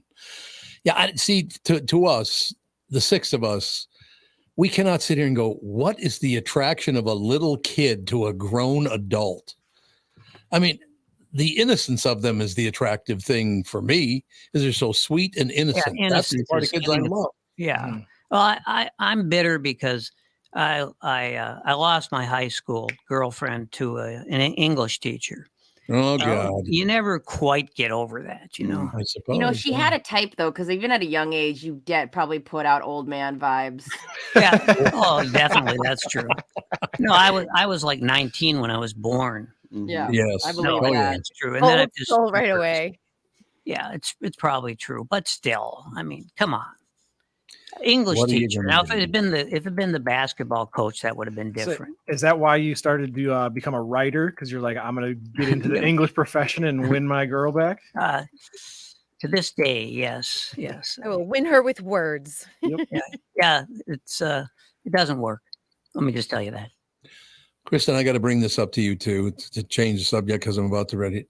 Just even thinking about that pisses me off. Guys preying on little girls. What the hell is wrong with you? Jesus. Women do it too. Yeah, Mary women do Kay it too. Letourneau's out Mhm. there in the world. We can't Yeah. exclude them. Yep. Yeah, he was what, like 12 when she first hooked up with him? 12. Yeah. 12 years old. Pretty No. young. Yeah, we hear more now. We hear more about female teachers with students than we do about male. But Mhm. maybe it's just because it's still sort of Noteworthy. yeah. It's more newsworthy because it's not as common. Oh, it's very common. Yeah. Well, Unfortunately. No, but I think it's more like the reason it's more a big shocking, story yeah. and that we know one person's name. It's more of a novelty. Yeah. But I'm not saying it doesn't happen. Of course it happens, but like Mhm. it is still, I think, more like worthy of a little bit of an extra attention. Yeah, and they always frame it wrong in the press too. They'll be like, they engaged in a relationship. I'm like, no, Yeah. it's not a relationship. No, Yeah. it's The not. person was under 18. They are a child. It is rape. Period. Yeah. No, you're right. You're 100% right. No question. To get off the subject a little bit, but I thought of you when he brought it up this morning, Kristen Burt. We had a couple of guests on, Mr. Interdonato and Mr. Edgar. They've got a movie called, what's called The Bastard Son. Is that what it's called? Yeah, Bastard Son. But he was all excited, Kristen. And he even looked it up to make sure. He said, if you want to go to the movie theater to see our movie, it's showing it. And where was it again? It was out like 25-mile drive out of town. He was so excited that it was in a movie theater, that his movie was actually in a movie theater. We're about to lose that forever, aren't we? Well, it's a dream of a lot of people, but in the very near future, I don't think anyone's going to care. God, that's too bad. It's tough. And, I've seen a lot of interviews recently. And last night I was at a pre-Emmy celebration at the TV Academy, just talking. It's interesting to hear with people that they're like, I don't go to the movie theater anymore. And I think the pandemic accelerated what was already happening. Yep. And a lot of people just haven't gone back. Like even right now, the next couple of months, we're probably going to be in a wave of just cold, flu, COVID, RSV, and people think, I don't want to be in a big crowd right now. There are just so many excuses and reasons to stay home and watch entertainment from the comfort of your couch. Can be expense, could be convenience, could be people who are cautious about the illnesses going around right now. But it is a very difficult thing. The only good news is that last year at the box office with movies like Barbie and Oppenheimer, Taylor Swift, Beyonce, they helped the movie theater box office at the end of the year cross the $9 billion threshold, which was close to pre-pandemic levels. It didn't exceed them, but it's close. So what Hollywood has to do is they have to think of ways to get people into the theater. We need more Barbies. We need maybe more concert films. Maybe we need more Oppenheimers, things that are interesting, things that get people in the seats. Yeah, that's very true. Now, Andy can back me up on this one. Andy and I went and saw Jumanji a couple of years ago. We're on vacation in Florida. And that was like 7 years ago, I think. Was that long ago already? Let's see. God. Well, the first Jumanji was 2017 of the reboot, right? So yeah, 7 years. It was 7 years ago. Yeah. Wow. So Andy and I go to the movie, go see Jumanji. And there were 6 or 7 young girls on their phones the entire movie, talking in full voice. And of course, the theater's lit up because the phones light up so brightly.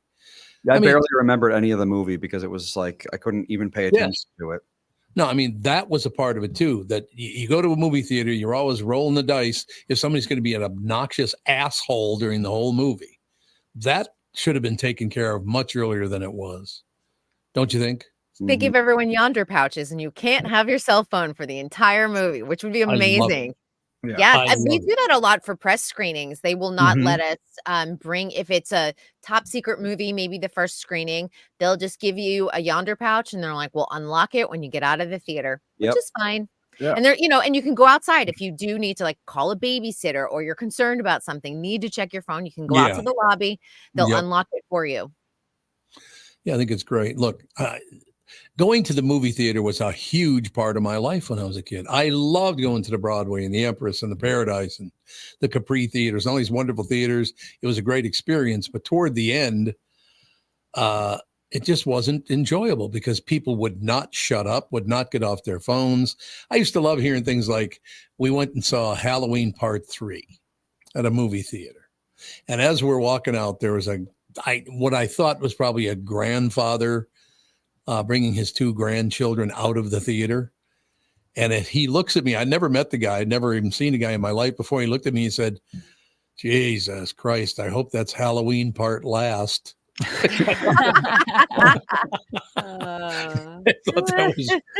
missed that about movie theaters because you would hear a lot of interesting things. Another time I'm watching a movie. I'm wearing my basketball, the warm-up jacket. It's got my name on the back. Now, if you do that in North Minneapolis and you go to a movie wearing that jacket, the entire movie I heard, Barnard. The whole movie. Barnard. I was like, oh my God. But I miss that. We don't have that anymore. I really do miss that stuff. I'm there for the smells. The second I walk in and Yeah. smell that popcorn, I'm like, I'm going straight to the concession stand. God, isn't that sad of that? I hope that doesn't go away. You know what? I missed that shriveled hot dog in the rotisserie. Well, thank you. There was only one, you know, Right. it was the last one. And it Yep. just like you'd see that thing, and 6 months later, you'd go back to the theater. That same thing would be rotating. Still That there. gave me a sense of permanency, you know? Like the Or the sun, little it's always pretzel bites that you know are not soft. They're very Oh, hard because no, they've been there God. since 9 a.m. There was a where we always vacation in Florida. There was a movie theater, and Andy, I don't even know if you know this or not, where we went to see Jumanji, right? Mhm. They tore that theater down. Yeah, This you was told a me. 14 theater complex, 14 theaters. And how much do you think that building cost to build, Andy? It was To like a palace. build, actually, probably not that much because things were a lot cheaper 50 years ago or whatever. But I mean, right now it's they probably sold that building for $20 million. Oh, I would think at least that. That thing inside was a palace. It had these magnificent elevators and escalators, and it had the domed roof, and it looked like you were in the basilica. I mean, it was unbelievably beautiful, and they tore it down. It wasn't that old either. Because like the Cineplex with the 10 to 14 screens, which were very big in the 80s and the 90s. Yep. Those aren't going to survive. Those are the No, ones. no. The smaller screens, like maybe you have, let's say, up to 5. Those will be the ones that probably thrive, or the single screens. I know here in Los Angeles, Netflix, just redid the entire Egyptian theater. Oh, Historic, which is great, but it also offers Netflix an actual physical space to show their movies, not only to the press, but to do their premieres. Disney has the El Capitan. That's where they do all of their first run movies as well. They do shows. There's an Oregon. I tell you, if anyone's visiting LA, go and see a movie at the El Capitan because it is an old school, real fun experience. The seats are a little bit tight, but it's such a beautiful space. And the organist plays Disney music ahead of the movie. And sometimes there's like a little show and things like that. And then they get into the film. So, but I think that those types of experiences are going to be the ones that survive. I think the Mann family owned that theater, a Minnesota family. I know they used to own the Grauman's Chinese Theater. I know which is right across the street. Right. But did they own the Egyptian as well?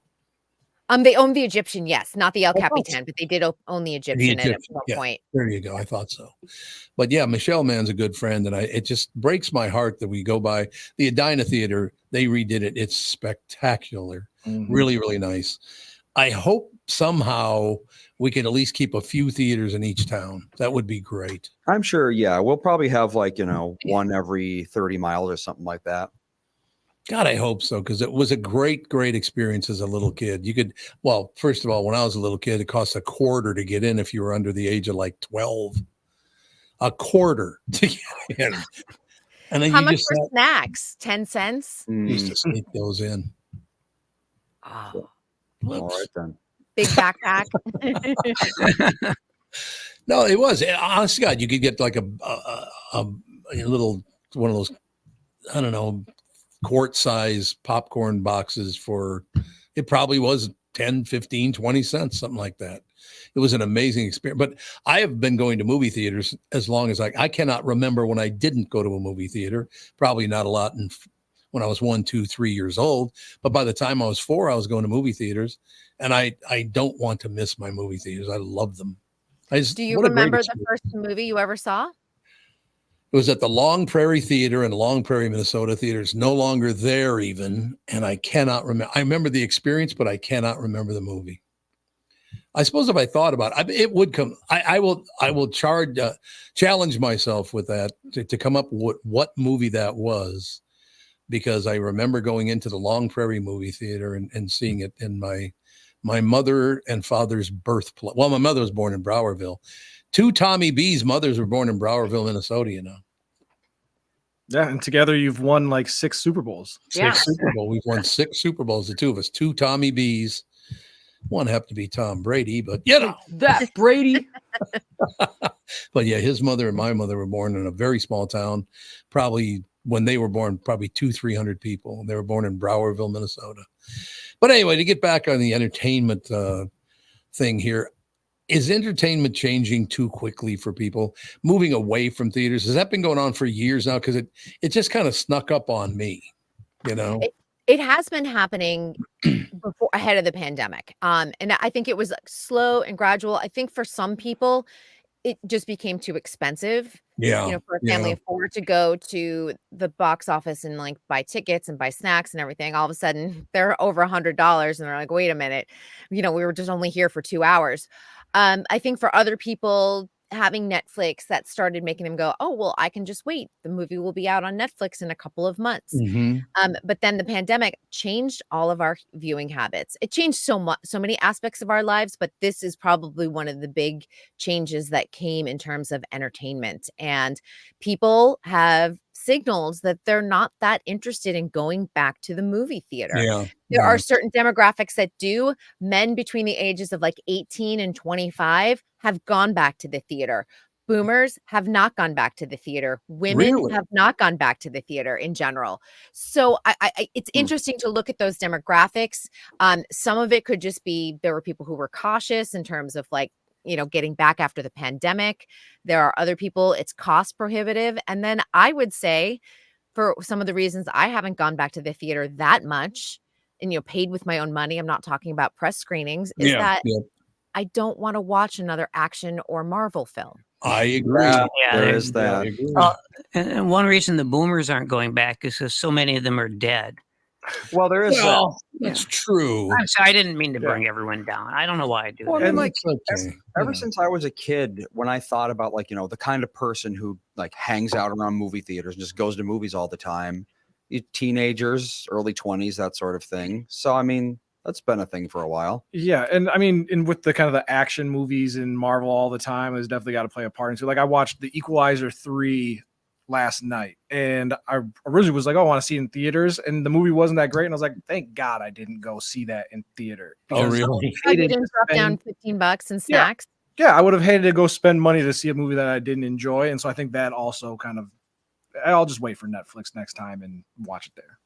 And I think the other thing to mention, Alpha Gen is not going into the theater. We don't have that generation of Pixar kids, Disney kids that are dying because they've got Disney Plus. It's going to be on there in 45 days. And their parents are like, you'll see it soon. Don't worry about it. That's not happening either. So that's kind of another sort of curious factor. And it also makes me think, I know yesterday we talked about this. Some of them may be watching a bit of TV. Like, why are they going back and watching Survivor or Dancing with the Stars or Amazing Race and thinking this is exciting? We're bored with it. We've seen so many years of it, but they're finding it unique. You know, the thing about that is when, and I love the way you guys are talking about this whole deal, because I look back and realized that for me, and maybe Mike Gelfand will join in this conversation, but for when I was a teenager or in my 20s, to go to a movie was an event. Like what's now the Imagine Theater, Imagine, is across the parking lot from one of the great Chinese restaurants in the western suburbs in the Twin Cities. When you were going to a movie, you were going to go eat Chinese food first because it's phenomenal.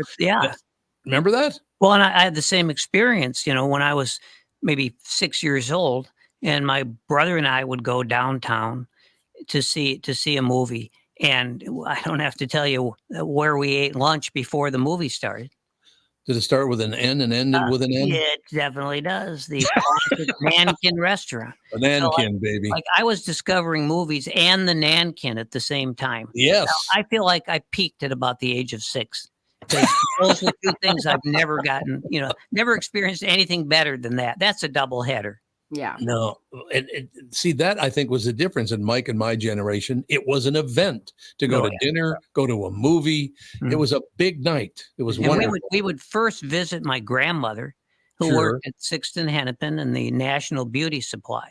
And she would give us, she wouldn't give us, she'd give everything to my brother because he was the big brother and he could, you know, take care of things. But we'd get a new hairbrush and my brother she'd give him $5. $5 got us lunch at the Nankin and into the movie. Wow. But like Tom, you're saying where it was an event. I remember, small town in Wisconsin, Pirates of the Caribbean coming out, and the line being out the door, everybody dressed as a pirate. We're gonna go in and watch this movie.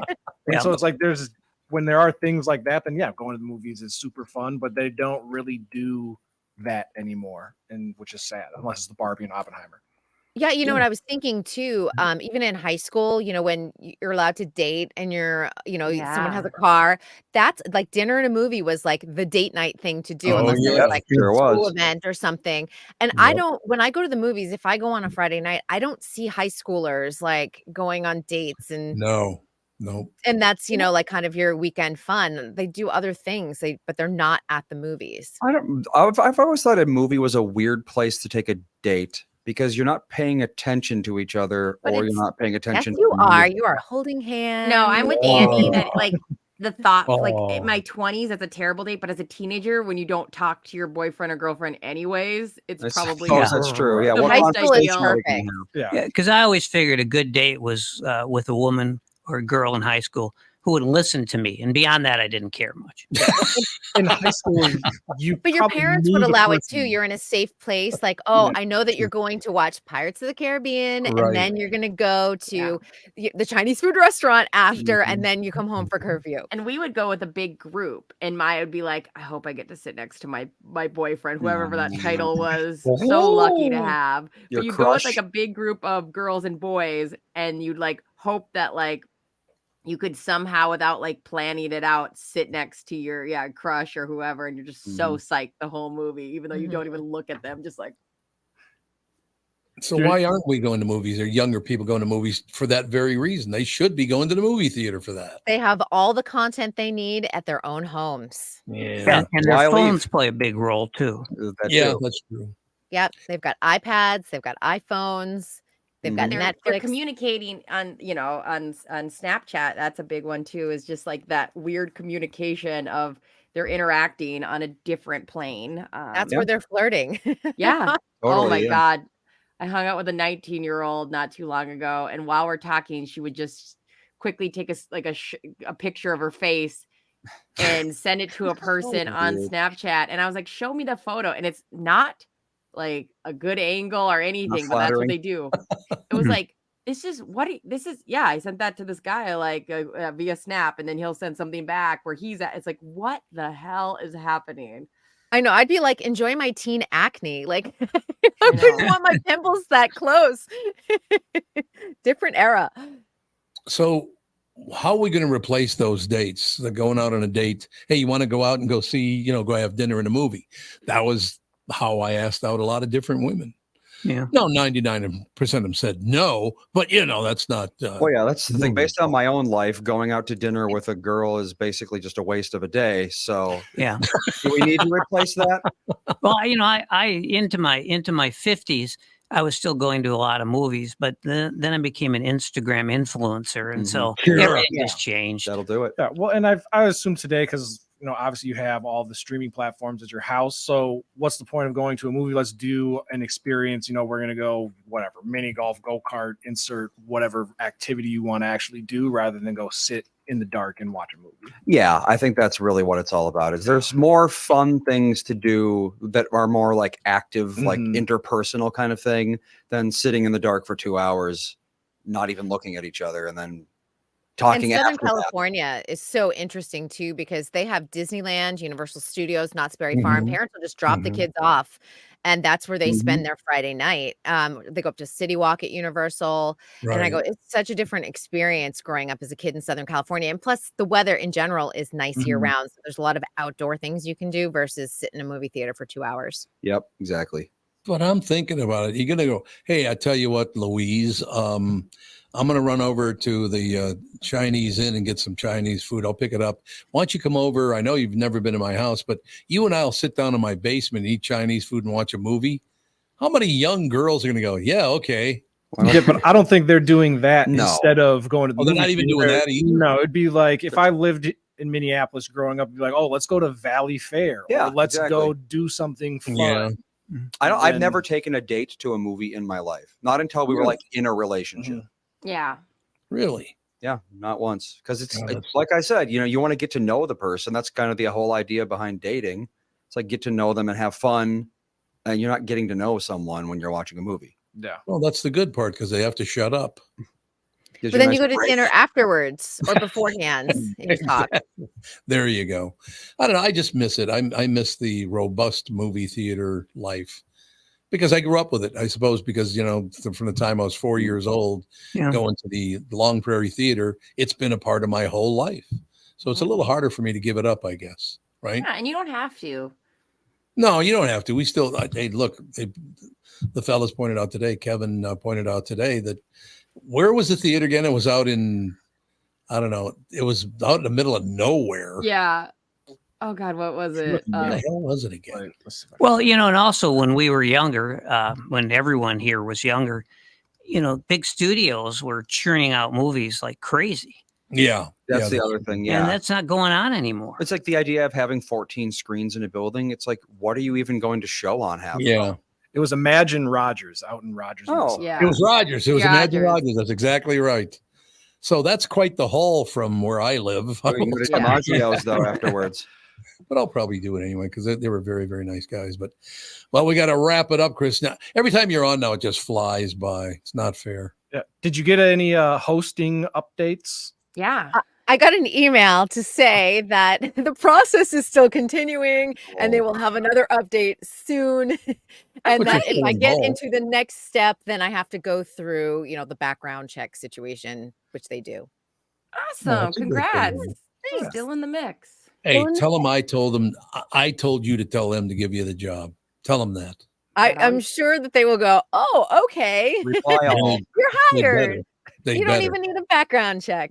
No, but I appreciate it. A lot of your listeners have sent me a private message asking if I've heard any news. So I'm glad see how nice that is. That's very nice. Hopefully it's good news at this point because everyone's invested.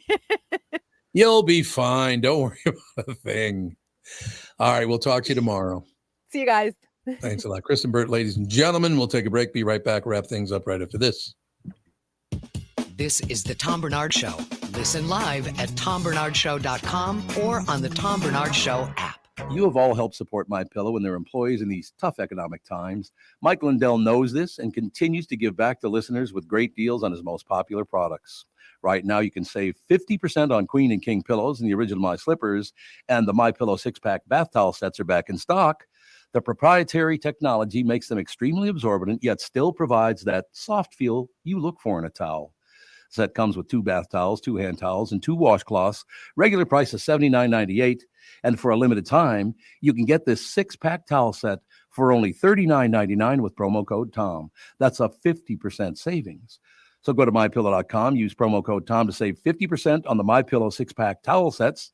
That is just $39.99 for a set. This deal will not last long. Enter promo code TOM for this special and many more. Jim Paul of Valley Buick GMC has a mutiny on his hands. His sales crew said they've had it brooming snow off the new Buicks and GMCs, then warm them up, move them to plow, and repark them again. He even overheard them cooking up an alternative plan. A sale. This is crazy. Why don't we just mark them down and sell them? This is getting real old to be out on that lot in this sub-zero weather. That's right. Everyone we sell is one less to broom. I heard we're supposed to get 6 more inches tomorrow. I'm 5'6". How am I supposed to get the snow off the roof of a pickup? I'm Jim Paul, and while car dealers do have all kinds of crazy sales, this idea probably makes more sense than most. There's plenty of inventory, so okay, the crew has decided. Yeah, now we're talking. So then it's official. The We Don't Want to Broom snow sale is in full force at Valley Buick GMC in Apple Valley and Hastings. Snowy inventory priced real right at valleycardealers.com. You need to know a guy for your auto repairs, legal issues, banking, and more. The same goes for investment advice. You need a guy to help you be successful, someone you can trust who gets results. Well, I got a guy for you, Josh Arnold. Josh gives you straight talk, not sugar-coated advice about your financial situation. Josh has seen it all when it comes to economic and market conditions, and Josh can make sure that your retirement objectives match your investments. do yourself a favor and call Josh now for a no obligation 48-minute evaluation.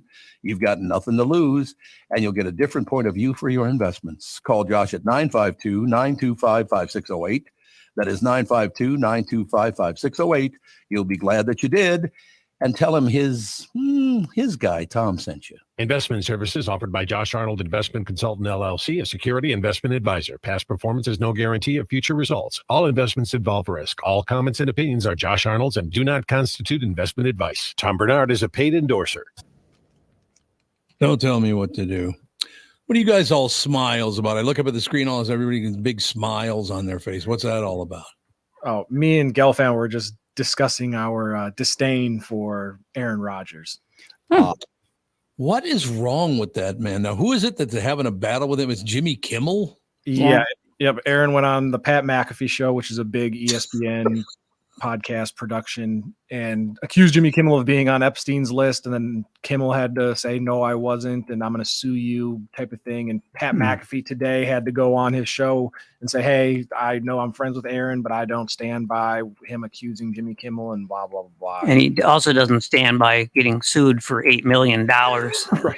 The defamatory suit. Yeah, no, it's, but Aaron Rodgers has always been he's just a dick, you know. I mean, he is who he is. And even though he took 4 snaps and made, $37.5 million or something last year, he's still the same arrogant prick. Why? Yeah. What did Jimmy Kimmel do to him that made him do something like that? I don't know the backstory. He probably just told some sort of a joke that someone wrote for him, which made a reference to Aaron Rodgers.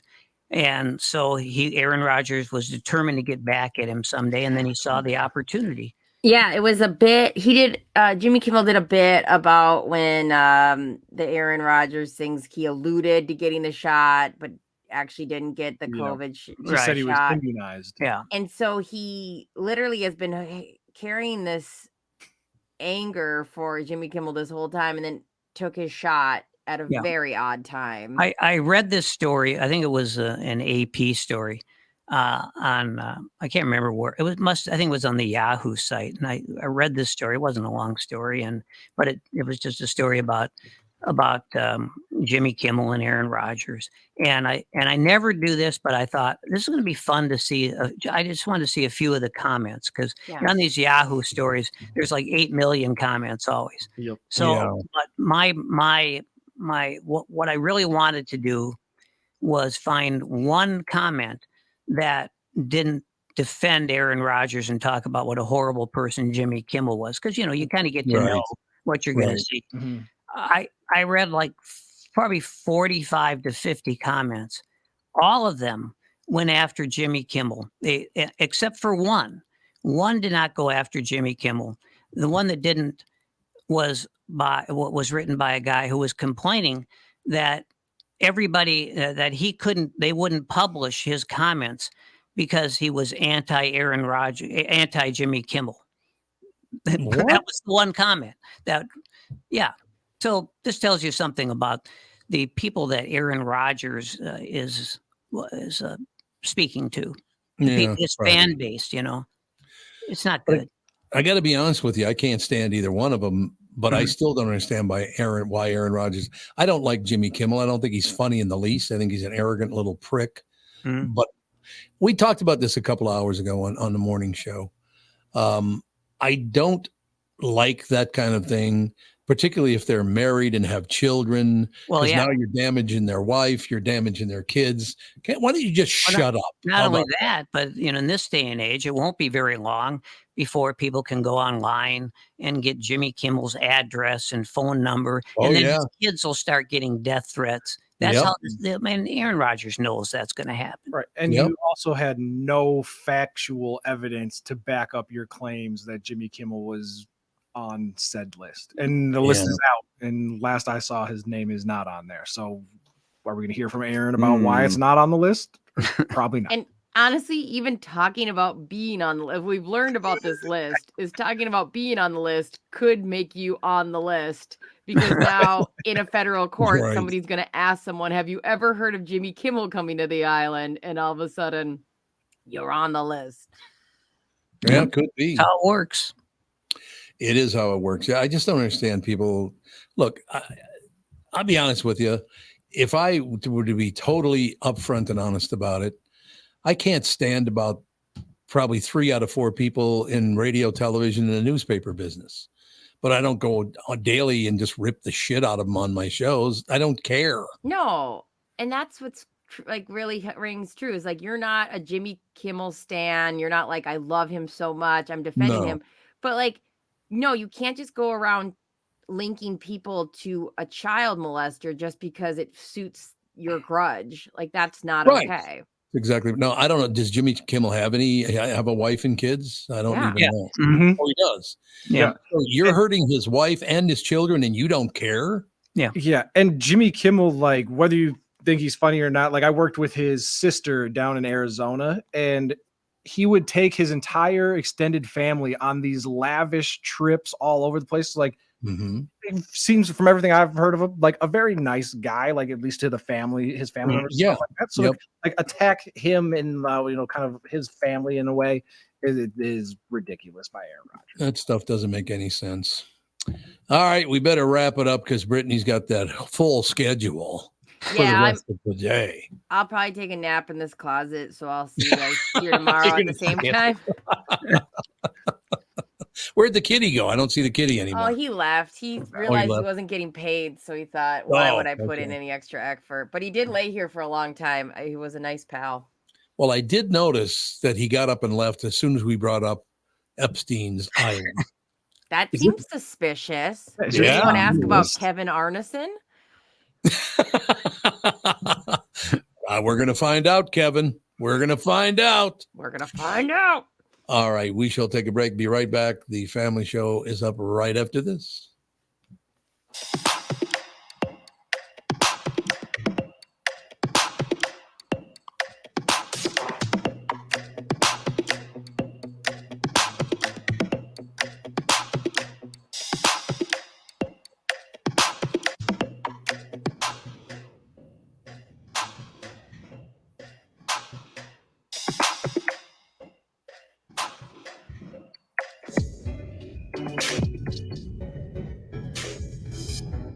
I'm here and I want to discuss a partnership that has been wonderful in my life. Zero Res Carpet Care, very good friends of mine. Nothing is better to someone with a family than having a completely clean home. Your carpet is the biggest filter in your house. If you want to talk about pet dander or foot traffic, dirt from the outside, they all eventually reside in your carpet. So, Zero Res Carpet Care. Listen, around the holidays, you need to contact ZeroResMinnesota.com or call 952-ZEROREZ. That's 952-ZERO-RES. They clean your home with their electrolyzed pH elevated water that doesn't use chemicals or soaps that smell like a janitor's closet like other cleaning services. How about a Tom Barnard deal? Well, here it is. Get 3 rooms, 0 resified, starting at $129, and don't forget your air ducts. Mention me, and they'll discount your air vents by $75 too. This is for the entire month, so call them right now, 952-0-RES, backward or forward, spells the same, or book online, ZeroResMinnesota.com. If it's available, ask for them to come to your place in the Tom Barnard named service truck. What an honor that was, by the way. Just mention me by name and get the special deal to get your home clean and your heart happy. Zero Res Carpet. Jim Paul of Valley Buick GMC has a mutiny on his hands. His sales crew said they've had it brooming snow off the new Buicks and GMCs, then warm them up, move them to plow, and repark them again. He even overheard them cooking up an alternative plan, a sale. This is crazy. Why don't we just mark them down and sell them? This is getting real old to be out on that lot in this sub-zero weather. That's right. Everyone we sell is one less to broom. I heard we're supposed to get 6 more inches tomorrow. I'm 5'6". How am I supposed to get the snow off the roof of a pickup? I'm Jim Paul, and well, car dealers do have all kinds of crazy sales. This idea probably makes more sense than most. There's plenty of inventory, so okay, the crew has decided. So then it's official. The We Don't Want to Broom snow sale is in full force at Valley Buick GMC in Apple Valley and Hastings. Snowy inventory priced real right at valleycardealers.com. You know the song Kokomo? It's supposed to be off the Florida Keys, right? Hate to break your Beach Boys bubble, but that's a fictitious place they made up for the song. Fortunately for the rest of us, the Florida Keys island chain are as real as the taxes you have to pay in Minnesota if you're a resident. Now that's a reason to move south. In addition to Florida and all of Monroe County being beautiful, the Keys from Key Largo to Key West are even more beautiful. This is Tom Barnard, part-time Florida resident myself. And if you want a second house or a new retirement home or want to become a Floridian, may I suggest you contact Matt Carlson from One Key West Realty. Matt grew up in Litchfield. He's a super real estate agent when it comes to finding your tropical island space in the Keys. He lives there and here, and Matt knows what's best in Key West to buy for your second home in Florida. Matt teamed up with fellow Minnesotan from Sartell and Alexandria, Kristen Eklund, who's one of the top mortgage brokers in the country from Coast to Coast Mortgage. She'll get you the financing you need to buy a home in Florida or in Minnesota. Matt's part of the Lake Sotheby's International Realty Group here in Minnesota, and Kristen, his mortgage colleague, lives and works in the Keys, so they both know the Florida Keys' new and existing homes for sale and are Minnesotan through and through. Contact them by heading to onekeywest.com. That's onekeywest.com. Hello, I'm Brad Huckle, President and Chief Lending Officer at North American Banking Company. And I'm Michael Bilski, CEO at North American Banking Company. As a locally owned and operated community bank, we work with many multi-generational businesses. Take Personal Care Dentistry of Roseville, for example. Dr. Walter Hunt, also known as Painless to me, has been a longtime customer of the bank since we opened the bank in 1998. When his son Kyle was ready to join the practice, they wanted to expand quickly. With their additional space and equipment, they now are able to see more patients each day while providing the same level of care and service. Okay, guys, I'll take it from here. If you run a family business or any kind of business for that matter, you should be banking with Brad and Mike over at North American Banking Company. Every time I deal with them or their team, I know I'm working with experienced professional bankers. So why not bank with my banker? North American Banking Company, a better banking experience, member FDIC, equal housing lender.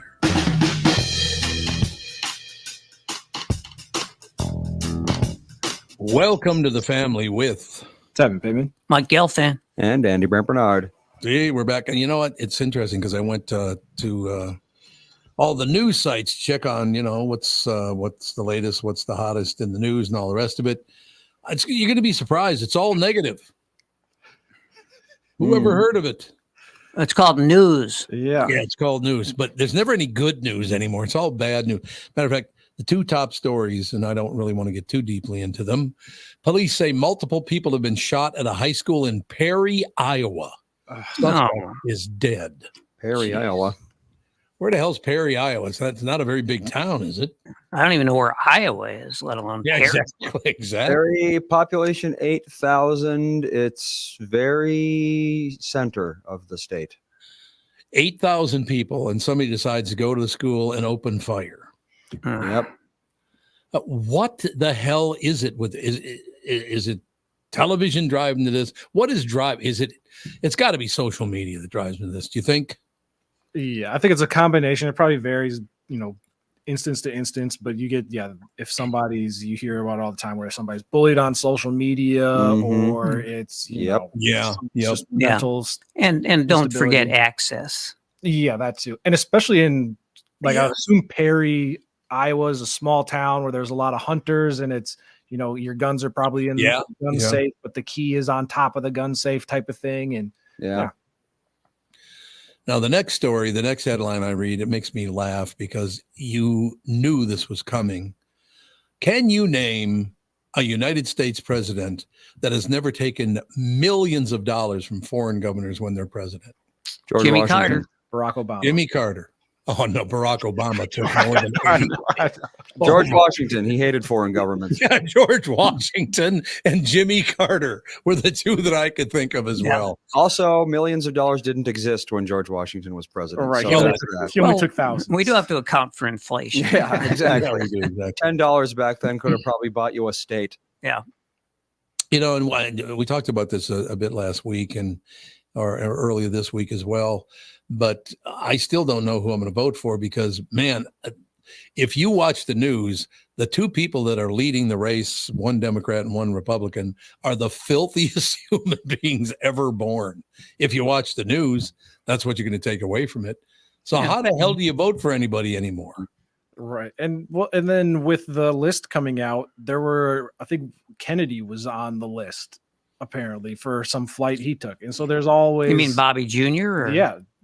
Yeah, like he alleges like South Dakota. Well, I'm not voting for him anymore. Well, right, so it's like there's always something coming out that makes you go eye roll and don't know what you're going to do.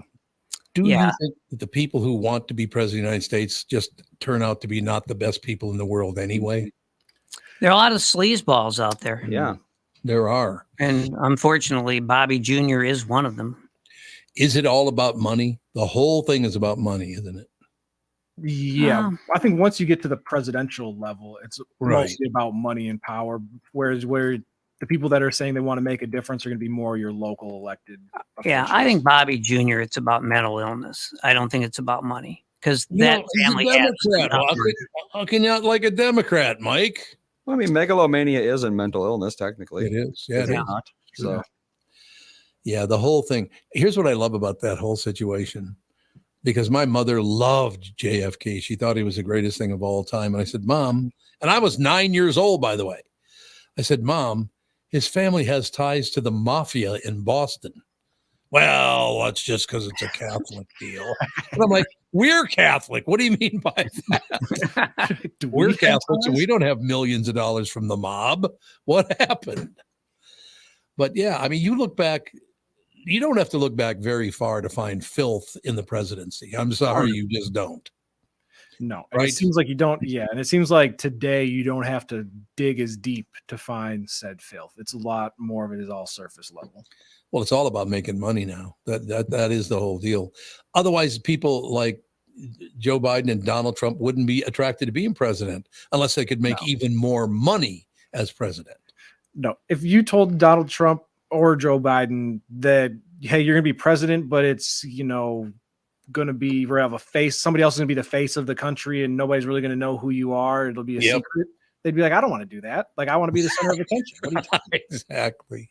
I don't know what it is with Biden. I mean, he's an old man, as is Trump. And, why he's president, and that's great. But wouldn't you think that 4 years would be enough at that age? Like, are you planning to retire when you're 90? Mm-hmm. Well, that's a very, very good point. And why don't both parties have better candidates than they do? Yeah, that's a bigger question. I don't know. I wonder, is it because as you're trying to become a candidate, they spend so much time tearing each other down? Yeah. Then they get to the point where, well, we just got to go with the guy that has already been elected or that's already got all the support. And even guys running for president don't want to stop running for president, right? Even though there's no chance. Like, Ron DeSantis is the classic example. Mm-hmm. He went from 40% in the polls to 6% or something. Well, I think he's better than that. He's like 11% or was. But he's anyway, in third place. But the writing's on the wall. Mm-hmm. But he's still there because there's something about it that I guess churns up his adrenaline. Yeah, he dropped behind Nikki Haley now. Nikki Haley's in second place. He's in she's third second. place. Yeah, she's about 11% too. She's like 50% behind Trump. So she's moving up. Yeah, he's like 67% and she's 11%. So it's almost 50%. It's true. Well, I'm sure they probably plan on running again in the future. And so they don't want them to go, well, they gave up last time. Are they going to give up on us again? Type of thing. So. Is there any news organization you can turn to, whether it's a newspaper, a television station, online, whatever, where you'll get the actual news instead of somebody trying to push their candidate down your throat? I mean, I read the New York Times because it's always been the greatest news. Well, for my lifetime, it's been the greatest newspaper in the world. And I still do. I mean, they got thousands of journalists there and they know what they're doing. And I've known a bunch of journalists from the New York Times. And yeah, the journalists themselves, journalism attracts people who are wary of authority. That's what the business is all about. So, I mean, for me, that's fine. But for some people would say, no, that means they're leftists and I don't want to have anything to do with them. I don't see it that way. But then, I was trained as a journalist. But also, you have to admit that most people who work at the New York Times are way far left. I wouldn't say way far left. I'd say most of them are probably kind of classic liberals is what they are. You think so? Yeah, well, of course. I mean, I've worked with hundreds and hundreds of journalists, and some of them were Republicans. Some of them were kind of in the far right. Most of them were a little bit left of center. Yeah, because they had an innate sense of contempt for authority. Geez, I should be a way lefty then, because I hate authority more than anybody. Hey, I do. No, more me now. No, I grew up in a Democratic home, and I still have no problem with the Democratic Party or the Republican Party. It's the extremists on both sides that can shove it straight up where the sun don't shine. I am sick to death as the extremists running the show. I really am. You know, there's a poll that came out today, I think, about, and there's a huge number of people. I think it was like 20 to 25% of people, you know, people who vote, who believe that the FBI created the January 6th insurrection. No, wouldn't doubt it. Well, I would doubt it's true, but I don't think the FBI could do that. They don't quite have the authority and power that, say, Donald Trump has or other politicians. But to me, it's just scary to me. Well, he's not a relative of mine, but he's a relative of a relative of mine. Mm-hmm. He absolutely insists that 200 people lost their lives on January 6th. Oh, yeah. Well, that's like the people who say more people died from getting the COVID shot, right, than died from COVID. I mean, these things are all out there. There's people will believe anything. They will believe. And I talked to this guy and I said, "Where do you come up? 2 people died. Right. Well, a woman was shot by a cop, right? Mm-hmm. And the other one had a heart attack, and the cop had a heart attack. Well, there were a lot of very serious injuries there, and I'm sure there were injuries to everybody. But I mean, you've seen the video of these cops getting just beaten the crap out of them. So, yeah, it's pretty clear that there were some horrible things going on. But if you just, it's like with COVID. If you measure the damage that COVID has done simply by the number of people who died, well, it's of course pretty horrible too. What 8 million so far. But that's a fraction of the people whose lives have been changed for the much worse because of COVID. Yeah, so, no question about it. So we get fixated on the death toll. I think war did that for us. We'd see the death tolls like during the Vietnam War, which I of course remember vividly because I was of draft age. Me too, Pally. Yeah, and every day you'd see U.S. MiGs, the MiG thing, kill 48, and you'd see that every day. You'd see the death toll, and it was like a battle between whose death toll was the worst. Yeah. What was that like for Tom and for you, Gelfand, going through a draft? Because I couldn't imagine where essentially one day, your phone could ring or there could be a knock at the door, and now you're off to go fight at a war that you don't even want to be a part of. Scary. It was that dark cloud hanging over you. I know. I'm sure, Tom, you're the same way. When I was in high school, that was something that always kind of hovered over us. Oh yeah, no question about it. And I went through I was drafted into the United States Marine Corps, as a matter of fact. Then I went in for my physical before I shipped out, or just went to where the hell ever I was going. And they found a hernia that I didn't even know I had. And they said, "Well, we cannot draft you. We cannot keep you in the United States Marine Corps because you have a hernia." So the hernia might have saved your life. It might have. You're absolutely right. But they said, we can do something, though. If you still want to be a United States Marine, we can repair the hernia for you, but you're going to have to sign up for 4 years instead of 2. I went, boy, let me think that over. Let me think that over for a minute, and I'll get back to you. No, I was 1A. I was 1A when for a couple of years because I got the college deferment sort of, but then eventually I think that the fact that I after 4 years in college had less than half the credits I needed to graduate, I think that kind of kicked me off the deferment list. That was it. So I was called to come in for my physical, but I think it's, I've always said I'm the luckiest unlucky person in the world. And this was a classic example. So like about a week later, they had the lottery. I don't know if Kevin, do you remember the lottery? Well, you don't remember it, but you heard it. No, he was too young. No. Well, the lottery, what they did was they said, okay, this is unfair to draft people, so we're just going to have a lottery. Oh, so we're just picking names out of a hat, essentially, yeah. So the higher up you are, the less chance there was that you'd be drafted. So like if you were you say number 10, you were going to Vietnam probably. Right. And I was number 356. Really? Yeah. I was number 27, you pill. Well, yeah, but look now. Who had the luck now? You're the host. Yeah, I'm the third banana. Oh, karma is cruel. Look, I mean, that was a tough situation because that war started long before I turned 18 Sure, years old. absolutely.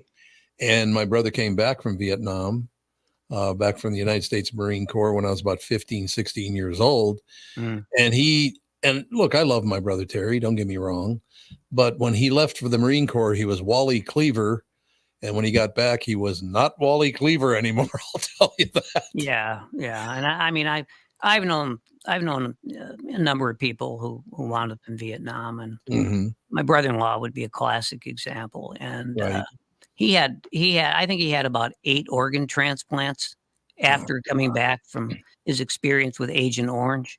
Mm-hmm. So, that was a guy whose life was just shattered. And there Yep. were a lot of stories like that. And then death toll doesn't tell you how many people had limbs amputated, how many people had, almost everybody came back with post-traumatic stress. Yes, they did. Oh, there's no question. PTSD was huge. Mm. There's no doubt about that. Well, I lost 4 friends in the Vietnam War. 4 of my friends were killed. Yeah. And I'll never forget the first one. I don't want to say the name of the family because watching his father pass out on the church floor, he was so stressed out, he just started crying and then fell. He passed out and fell down. So I walk up to say my final goodbye. The guy's first name was Joe. I don't want to say his last name, but they put his Marine Corps cover on. They don't call it a hat. They call it a cover in the Marine Corps. You could still see the bloody spot where the bullet went through his head. I mean, you didn't have to look real hard to see that was really a little makeup on a bullet hole. You'd think we would learn something from that because honestly, it was all for nothing. Yeah, nothing was achieved. Everything was negative. But, same thing will just keep happening. We're always at war with someone. We certainly are. There's no question about that. So I was very, very glad that Andy never had to go through any of that stuff. Tevin, you're never going to have to go through that stuff either. It was pretty terrifying, to tell you the truth, but I always tell the story. I've told it many times. And I'll tell it again. There was a very large, probably 19-year-old black man in front of me in line for all the checkups and all that stuff. So he has to do is put your hands on your knees and bend over for the anal check. Right. And so they're doing the anal check on the guy in front of me. And the guy says to him, I got to be honest with you. You should be a lot cleaner up there. And the guy looks up, and a 19-year-old kid looks up and he goes, "What you expect to find up there? Ice cream?" I will never forget that as long as I live. Really? Oh, God, it was unbelievable. I think that was like the Reader's Digest military humor. Yeah, military humor. Oh, I used to love humor in uniform. Sure, humor in uniform. That was it, yeah. Humor in uniform in the Reader's Digest. But no, people should understand from the time you were about 14 or 15 until you finally found out what your future was looking like. That was a very scary 5, 6, 7 years. Oh, it really was. I was 18 and I was working at the Minnesota Daily, and I was kind of, hanging out with the different people than maybe I hung out with in high school. My shelter there was always to go into the back room, which was the arts and entertainment room. Yeah. Where patchouli oil was mainly the main odor back there, covering up the pot. And one of the guys, the guy who was, I think, 20 or so, he was called in for his physical, and we were all pretty nervous about what was going on there. He came back and somebody said, well, geez, Ray, how'd it go? He said, "Oh, it's great." He said, and they said, "Well, what's going to happen? Are you going to get drafted?" He said, "Hell no. I just came in. I told them I was gay. They wrote me off." That was the end of it. After that, 5 different people who worked for the arts and entertainment section went in and said they were gay. It's like, this is the easiest thing in the world. You don't have to burn your draft card. That is so amazing, though, thinking back that it was just 60 years ago, and it was a horrible thing to be gay. Right. Oh, yeah. You're pretty gay. hilarious. You can't fight for this country. You're gay. Because you're gay, you can't do it. While sitting here talking to you guys, the number one story, like I said in the Star Tribune, was Donald Trump received millions from foreign governments as president.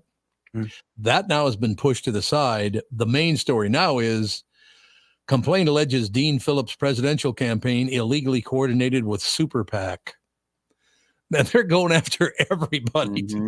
Super PAC coordination. Is that a felony? I don't understand it either. Supposed to, if you're running for office, you can't directly talk to people who are in charge or have anything to do with the super PACs. Well, it's illegal for now, but I'm sure in a few years' time we'll have super duper PACs and it won't be illegal anymore. That's about it. The complaint accuses Phillips' campaign of illegally coordinating with a PAC started by his former advisor, Steve Schmidt. The campaign calls the complaint baseless. So they're saying this is bullshit. So why is that even the lead story in a newspaper if they can't even prove that it's true? It's people. I really don't know. I always, when I read those stories, I always stop reading after the quote from the person who's accused. The quote that says, "I'm looking forward to being acquitted in my day in court," and then I stop reading. Then you don't read, because I've met Dean Phillips a couple of times. He asked me to endorse him when he was running for office, and I did. Haven't heard from him since because he's a politician. Yeah. So when they could do a favor for a politician, they will never even bother to call you back. Never. It just doesn't happen. But I liked Dean Phillips. I don't know him really well. I liked him the time I spent with him. Why do people not like him? He's a very likable guy. I don't know. He certainly is a centrist. I mean, you wouldn't like him otherwise.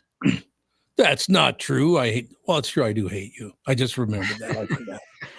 I forgot that part of it. No, so you go from the former president who's received foreign money to a local guy, Dean Phillips, who, he's a Democrat, but he's a very centrist Democrat, no question. All of a sudden, he's being accused of doing something just horribly illegal. And Steve Schmidt says, well, that's not true. It's completely baseless. Right. So what is the truth? Can we tell what the truth is anymore?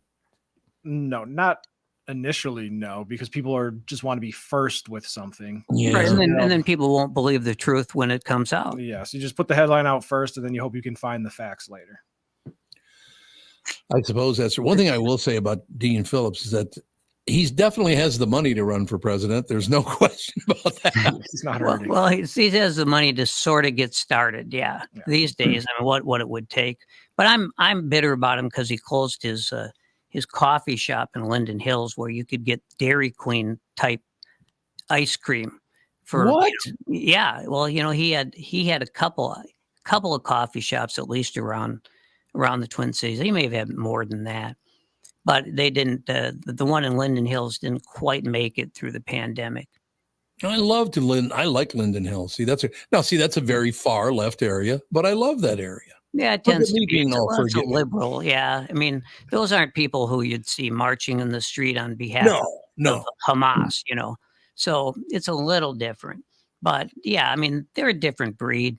The thing I used to play, my son and I would play tennis a lot. There was a really nice court in the Linden Hills area. Oh, absolutely. And but you could never get through. You could never get through a game, let alone a set, without someone's dog running onto the tennis court. I mean, there are more dogs per capita there than there probably were in Germany at the height of World War II. You know what's so funny about this? You just brought to my attention something I haven't thought about in a long time, because I grew up a Democrat. I suppose I was liberal leaning as a Democrat. I was never too far right or too far left, but went along and it was Dave Hamilton and one other guy that decided to take the show conservative. And I said, well, I'm a Democrat. He goes, yeah, I want to take, you got to follow my word. You got to take the show conservative. And he was right. The ratings went through the roof. But the shit I've been catching since that, it was like I was the one who changed the entire world. Yeah. Like, no. The guy, my boss wanted me to do something. I suppose I could have said, no, I'm not doing it, but it really didn't matter. I didn't think it was going to be that big a deal, to tell you the truth. Remember that, Mike? I think it's just sort of got out of hand. I think that, I think a little vigorous discourse could only have helped.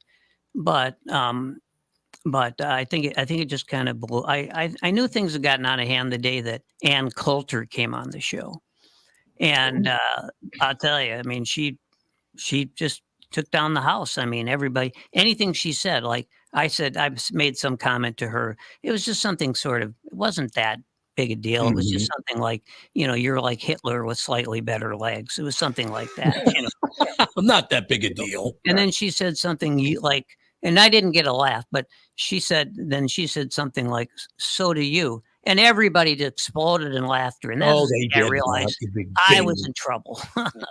You big baby. Well, there was a lot of that stuff. I mean, everybody, including me, just went off the deep end because of that. And I always felt like it didn't have to happen. It didn't have to happen. Now we see it. Now, that was just a microcosm, unfortunately, of a lot of the things we're seeing today. Not in this show, but just in the general discourse. No, who's there in the middle anymore? It was not necessary to do it because it already was the highest rated show in America anyway. And friends of mine, I mean, people who, I wouldn't say they were A-level friends, but B-level friends, the kind of people who will not ever be there when you need them, would come up to me and say things like, "Well, how can you be on that show with all those conservatives?" And I'd say, well, because, some of them are my friends. So I'm making money. I need to support my family. But more than anything, like, why, if I was the lone liberal on the show, I don't think I was, but no. But even if I was, I mean, why would I not want to be on the show? Why would I not want my voice heard? Well, the reason that it carried on, it got out of hand. And why it got out of hand? Yeah, I kind of do. Because it didn't take very long before the entire Democratic Party turned on me like a son of a bitch. They turned on me like there was no tomorrow. Well, and then I went, "Oh, okay, you want to do that? Okay, well, let's go. We'll have a bath." Well, yeah, and I mean, I had Republicans turning on me. That's for absolutely, sure. Absolutely, you did. But it's just, you're right. I mean, there was no reason. The show was doing fine, and then I think eventually people thought, well, they're not really. And this one, I always felt a lot of guilt for this one, which was that we weren't really, at least for me, I found myself in a spot where I wasn't really being very entertaining anymore. I thought you were. Well, I did too, but it would have been better if we could have just focused mostly on entertainment. That's what I'm saying. And like you just said it, we kind of weren't at a time because we were just pushed in that direction. Right. And then also with you saying like you want to focus on entertainment or being entertaining, it's like then the listeners also have to understand that's what news programs are. That's what radio talk shows are. It's not they're here to entertain you or bring you some news. It's more or less a bit. It's not everything has to be so serious. We got to get our pitchforks out. Yeah, it was a tough time within a great for me 25 years. There was like 2 bad years out of 25. So it really wasn't in the long run. It wasn't such a horrible thing. Oh, I'm still carrying it with me to this day. I still get asked about that. Yeah, I do too. It's just it should have never happened, and that's all there is to it. But that's what the management and the ownership wants you to do that. I suppose you better make a choice of what you're gonna. I just didn't think people would ever take it that seriously. Yeah, it's a morning radio show. I know it was the highest rated morning show in America. I understand that, but I mean the immediate thing that bothered me, and that's why I went at it so hard for a couple of years. The powers that be on the far left. I was immediately a homophobe and a racist. Immediately. What, they called you a homophobe? Yeah, I know. It's hard to believe, isn't it? Jesus Christ. There needs to be a documentary, I feel like, about the hate of KQ, because even before I started working at the House of Comedy and bringing comedians in, like, I mean, I'd known about the KQRS morning show and stuff like that. Like our bus driver used to listen to it every day on the ride into school, but it didn't like resonate with me on like how big of a deal it was until I started telling people like, oh yeah, I get to go, hang out with this guy. Maybe you've heard of him, Tom Barnard. And it'd be like, oh, like Tom Barnard. And like, yeah, I know. And to this day, you can just, you just know when someone is a listener, or at least used to be, like a few years ago, it wasn't a long time ago. It was like maybe 6 years ago. Max, my middle son, and I, he helped me out when I had to take this huge, like, old-fashioned vacuum cleaner in to get fixed. Oh, I love those. So we walk in the door, and I see there's one customer ahead of us, and I see the guy behind the counter. And the guy is about 60 years old, wearing a baseball cap, and has a twin sweatshirt on. And I turned to Max and I said, "He's one of us." And Max said, "What do you mean? What do you mean by that?" And I said, "You just wait and see. He's one of us." We get to the counter, and he looks up at me. He says, "You're Stretch." It's like, there you I go. always know when someone was a listener, at least back then. And it's kind of comforting. One thing I'd like to throw out at people is, do you think Mike Gelfand and I would still be friends if I was seriously that far right?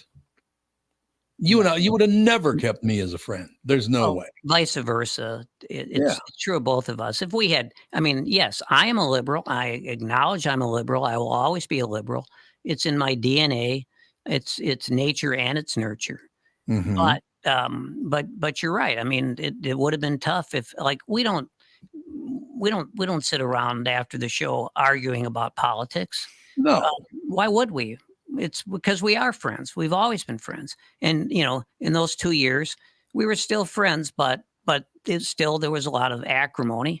The point about friendship is that you get through that. Mm-hmm. All friendships are tested at some point. Yeah, that's very true. And what I would tell the press, television, radio, and newspapers, why don't you let it ride out for a while before you attack someone immediately? Let the thing ride out and see, is this real? Is this fake? Is it about getting more ratings? What is this really about? They never even waited one day to let it ride out. That's the nature of news. You got a lot of people who are.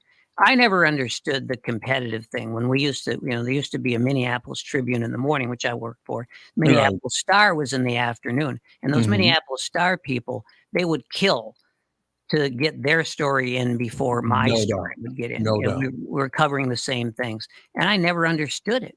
It's like, I'm sorry, but you can have your scoop. What I want to do is I want to write the best written and the most intelligent story. And if you beat me by 12 hours, I don't give a shit. No, I agree. If I'm writing a good story, you'll read my good story, right? Yeah. Mm-hmm. No, I really wish that people would lay back and say, you got your political opinion, good for you. Other people live different lives. They don't have the same stuff going on that a lot of. And again, I would point at them and say, you hurt my family. Did you even think about that when you just turned on me overnight like that, calling me these horrible? You hurt my son, my daughter, my wife. Yeah. Is that okay with you? Yeah, no, like I remember, I obviously you were in the front lines and you took all the flack. Yeah. And which I appreciate. And people would say to me, "Well, do you want to host a show someday?" I'd say, well, I don't know. I kind of like it in this position. I like this spot. Yeah, this is just fine. I'm supporting my family, and yeah. But I do remember one day there was a story. I don't remember what the story was about, especially, but there was a story it must have been in the Star Tribune, and the story was about they talked about the morning show, and then the writer of the story said that I was the one who was to blame for all the bad vibes coming out of the morning show. Really? Yeah. It didn't say me specifically. What it actually said was, it said it was the cast or something like that. Oh, the cast. Okay. Yeah, but I take that kind of personally, right? Because I am a part of that, and I will have to say that was probably the worst thing in all those years that was ever written sort of about me in the media. Yeah. And I didn't take it well. No, you're not going to take it well, but it's just, can people be a little bit understanding? It's like, well, why did this happen? What made it happen? At least once you find out the cause of that big change. Right. Mm-hmm. No, you're right. And it's too much for most people to really go that deep writing a story. the instinct is just to write what the easiest story you can. Yeah, but it harms people when you do that. Why would you do that? Mm.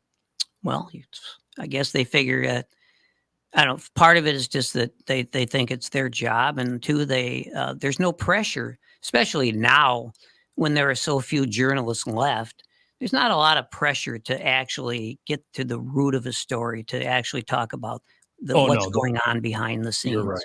They couldn't give a rat's ass. One thing to close the whole conversation, I would tell you one of the sweetest moments of my life, a very dear moment to me. All that stuff came out, and I was this, and I was that, and I was horrible, and oh my God, it was just terrible. I got a call from Philip Wise, and he said, "Would you pick me up? I'm in the Byerly's parking lot over there in Golden Valley." I said, "Yeah, sure." So I drive up, and Philip gets in the car, and he's looking out the side window. He's looking to his right. I'm behind the wheel. Mm-hmm. And he just goes, Tommy, Tommy, Tommy. Remember when he used to do that all the time? Of course. He go, Tommy, Tommy, Tommy.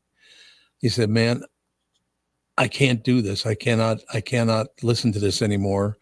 I am going to come on your show." I said, you want to appear on the show? He goes, no. I'm going to come on the show all the time. And I said, "What do you mean?" And he turned to me and he was crying. Philip Wise, one of the toughest men I've ever known, was crying. He said, "Man, I can't listen to what they're saying about you. I can't do it." So of all of that stuff that happened over that whole period, to tell you the truth, if TV, radio, and the newspapers would have ignored it, and the reason they didn't was because of the money, the ratings. We were taking all that money away. That's the real reason this happened. You know that, right? Well, I mean, to some extent, that's always going to be a thing. But but you have to understand another thing, and that there's plenty of incentive for journalists, whether it's TV, newspapers, whatever. There's plenty of incentive for them to write the kind of things that they did about you, because they know they're going to get good readership from that. Oh yeah, absolutely. It's going to stir up a lot of stuff. But in the newspaper business, at least, back when I was in it, and I'm sure it's still true today, you don't have any idea who's selling the ads. Nobody ever says to you, you can't do this because we won't be able to get advertised. That never ever happens. That's like the first commandment is no interaction. But in radio, of course, it's totally different. In radio, you work with the ad people. Right. I had to get used to that, and it was good because I got to know people like Pat Eberts. I know. And as a matter of fact, I would not mind spending a couple of minutes on that. But what I'd like to say is, as bad as it got for that couple of years when people blah, blah, and I, to this day, have people that will not talk to me because of those days. They still won't talk to me. Oh, yeah, no, I get the same thing. Yeah. But that day with Philip was so special to me. If that's what caused Philip to come to me and show me how much the man loved me and I loved him, that was worth it. If I have to put up with this bullshit the rest of my life, it was worth it because I became an even greater friend of Philip Wise. It was wonderful. Now he's in Las Vegas. Big shot. Yeah. Damn it. Big shot. No question about it. What I'm trying to say to people is no matter how negative and how bad things get, look for the good things that came from it. Yeah. You and I have been friends since day one of all that stuff. Before before the show. Before the show. Absolutely, it was before the show. Yeah. But I mean, our friendship has been, held in high regard by me. I don't know about you, but absolutely, yeah. But no, the Philip Wise of the world and all the rest of it. So I really wish that people would cut back on their anger now on the far right and the far left and stop being so pissed off because people don't agree with everything you say. Look for what good could come from this, because there's always something good that comes from everything. No matter how bad it is, something good can come from it. Except the one thing I will say that pisses me off to no end, there are still people that deny the Holocaust ever happened. How in the hell do you believe that? Well, I mean, denying the truth is a big thing now. So you got to believe there's going to be a surge in that now that people realize that it's okay to believe things that are positively false. Yeah. Used to be that there was some stigma to that, but not anymore. So, Mike, why did it happen? Why do people, they know what they believe is bullshit, but they believe it anyway? I don't think they do. They just use it, Andy? It doesn't make any sense. Why would they believe it if they knew it was wrong? I mean, pretty much everything has people who believe it never happened. Look, moon landing never happened. That's right, never happened. Most Japanese people don't believe anything that happened in China ever happened. Pretty much any of the Balkan states, they've all done some horrible thing to one another at some point in history, but they'll all say, no, we never did any of that. Yeah. Well, the moon landing was kind of a fluke. You know, that was like anybody who said that it never happened. They were either joking or really on the fringe. Now it's just an everyday thing to deny things, to deny science. Exactly. It's just like, you know, a lot of people, they'll deny things that are popular just because that's what they do. Right. They're called contrarians, and that's just what they do. To some extent. Yeah, right. And being a contrarian is a good thing, because that sort of gets you into the whole business of a Socratic dialogue. Yeah. But this isn't that. This is people who, I mean, at the heart of most of this stuff is a deep hatred. Yeah. Or to be a part of a larger conspiracy where, you know, they lied to us about X, Y, Z, and this is why the government is doing this, or this is why so-and-so is Well, doing there's usually a lot of overlap between like the whole, you know, Bigfoot, moon landing, that sort of thing. It's like, if the government's hiding one thing, then why wouldn't we believe they're hiding everything, basically? Yeah. Well, because there's some things that you can see for yourself, you know, like that it wouldn't take long to figure out. Like, it wouldn't really take very long to figure out that 8 million people didn't die because they got the COVID vaccination, for example. That should not be a hard one, but people want to believe that. They want to believe that millions of people, and Robert F. Kennedy Jr., you know, he's got a big fan base, largely because he says that COVID vaccination was more dangerous than COVID. Well, you know, maybe it was for him. Well, something happened. His lived experience. You can't discount it. No. Our third top story since this show started, we've had the foreign countries gave Trump a bunch of dough during his presidency, and then that was taken over by Dean Phillips. Was playing behind the scenes, playing dirty pool behind the scenes. Now what's taken over is the number one story. Harvard crisis signals broader fight over what a university should be. Well, yeah. I mean, because it's a political battle. Yes. It didn't need to be a political battle. You know, there could have been many things that both sides would have agreed on, you would think. But it can't happen because the politicians take over the whole thing. So that's where we're at. Claudine, yeah, I did want to say something about Pat. I know, I know you've talked about him, but Pat Eberts I would have to say he was probably the most successful ad salesman, radio ad salesman in certainly in Minnesota. There's no doubt about it. But he was more than that, obviously. I mean, Pat and I were friends going way back, you know, when he first started working at the radio station. At the Q? At the Q. And for those who don't know what I'm talking about, Pat died, what was it, about 10 days ago, 2 weeks ago? I can't remember. Christmas night. Yeah, Christmas night. Yeah. 59 years old, and he had a heart attack and died in his sleep. And but Pat was a kind of a special friend of mine. You know, for one thing, I used to keep him awake on his 90-minute journey at 2 a.m. from Minneapolis to St. Cloud. He knew I'd be the only one of his friends who was still awake. So he'd call me and we'd talk for 90 minutes. I'd keep him awake. And we worked together. You know, we did a bunch of videos together for clients. And it was so much fun. Pat, of course, having been a morning guy himself, never got over that urge, of course, to be on mic again. Right. And so when we did videos, he'd say, well, I can play this part. I'd say, no, Pat, I'm talent. You're sick. This is not going to happen. Well, there you go. And he'd laugh and he'd give me the little jab on the shoulder. But Pat was a fascinating guy, and I was lucky because I got to know his mother a little bit. Yeah. And his mother was incredibly smart. You know, from his dad, he got that work ethic. I'm not saying his dad wasn't smart. Right. his dad owned dry cleaning shops in Jamestown. And I think it's probably safe to say his dad quartered the dry cleaner market in Jamestown. Kind of, yeah, it's pretty obvious. Yeah, and back in the day when people went to dry cleaners, it's hard to kind of get that. It's hard to understand that now, but that was his dad and his mom. His mom today, if his mom had been born 20 years later, she would have been a very successul doctor. There's Yeah, no question. yeah, But I think you're right about because she wasn't, she turned out to be a very successful nurse.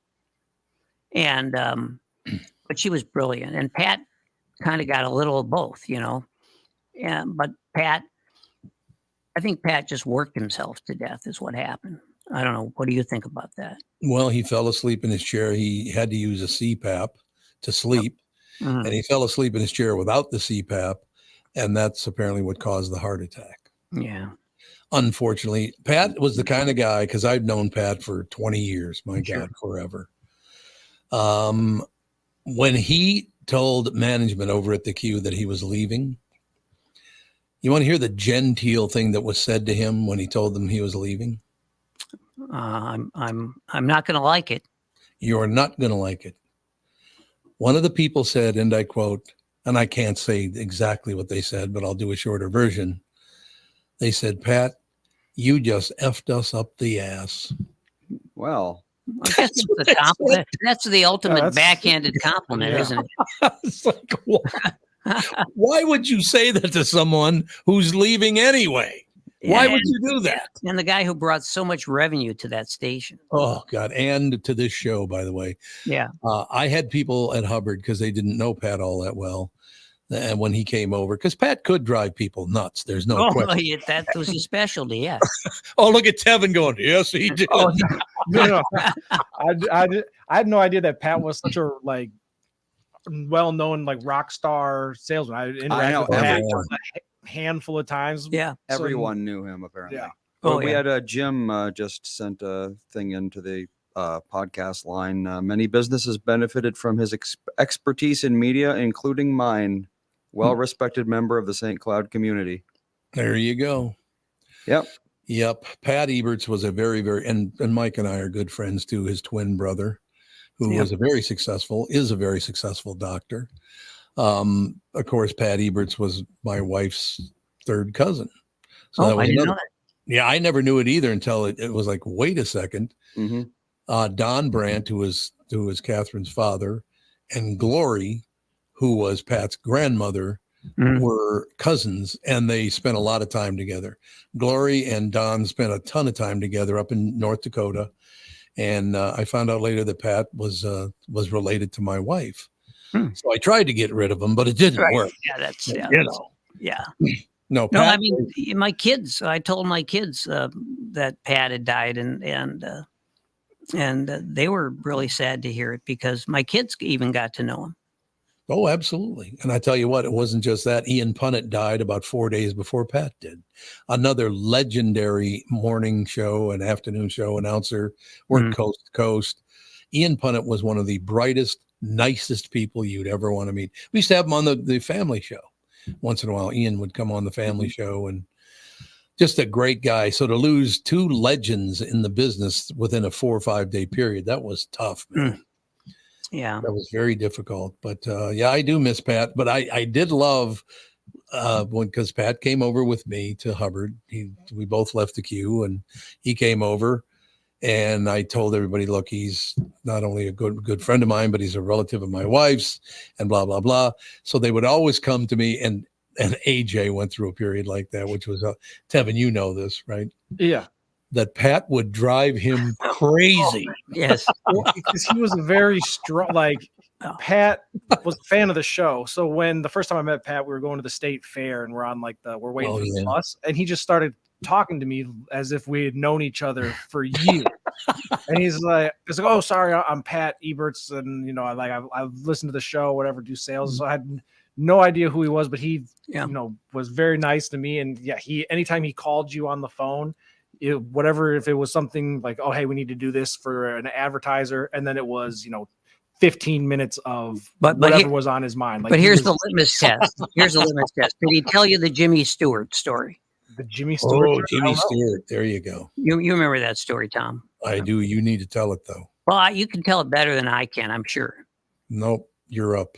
Well, because I remember bits and pieces of it, but he was in LA, and I think he was probably with the KDWB folks, right? Yeah, I believe so. And so, but he was on one of these tours, where they have the celebrity map, and they tell you, well, in this home, half of it's probably not true, but the part about Jimmy Stewart was true. It really was where Jimmy Stewart lived. He gets out of the bus. Was it a bus he was in? It was, yes. Gets out of the bus, goes up to the door, rings the doorbell, and the butler answers. Now, Jimmy Stewart at the time is what, maybe 90? 90, yeah. But that doesn't mean, Pat is not going to shy away from something like that. He says, yeah, I'm a big fan of Mr. Stewart. And, I wonder if he'd be willing to just chat with me for a few minutes. And the butler kind of gives him a dirty look, but the butler disappears, comes back in a minute, pushing Jimmy Stewart's wheelchair. Oh. And they have a great chat. And only Pat could do that. Yeah. You're right. You're right. It's absolutely true. Jimmy Stewart, I think, said something. Now wait just a minute. You got to get out of here. Would $5 do the job for you? I'll give you $5 today just to go away. Well, it's a good way to wrap up the show, Mike, because we will miss Pat Eberts for a long time. It was very, very difficult when his twin brother, Mike, and I would be on the phone over the last week or so. And he would, burst into tears every damn time. And I know why, because he and Pat were very close. Yeah. And Mike is a great guy, a very giving guy, just like Pat was. Yeah. I really wish people would understand the Eberts brothers gave a lot to people. They didn't have to do it. They took care of people. It was really something to watch, and not a lot of people know about that. No. And you imagine you lose a brother, which I of course have in the worst possible way. Yeah, me too. Yeah. And it's not like, people say, I just need to move on. And I always say, no, you're going to move on. You're going to go on, but you're not going to move on. No, you will grieve forever. And imagine being like, your identical twin dies. I mean, that's got to be, that's a pretty personal thing. It's just everything. It's just everything that just will, cause you to grieve forever. They're going to take him, to Sauk Center. Yep. There's a visitation in Sauk Center, and then he's going to be buried in, I believe, Jamestown, North Dakota, isn't he? Yeah, I believe so. Yeah. But Pat, we miss you. Even the people that I used to have to defend you to will miss you because Pat could be an amazing pain in the ass. There's no doubt about it. I did a lot of work with him for Walser. And, and he was frenemies with everybody at Walser because he was constantly nagging them. And I remember one day, one of the big shots at Walser we're out shooting a video, and Pat's walking behind us, and the Walser guy says, he says, Pat is the greatest salesman I've ever known. How do I get rid of him? We could close with that. That's a good closer. We will talk to you tomorrow.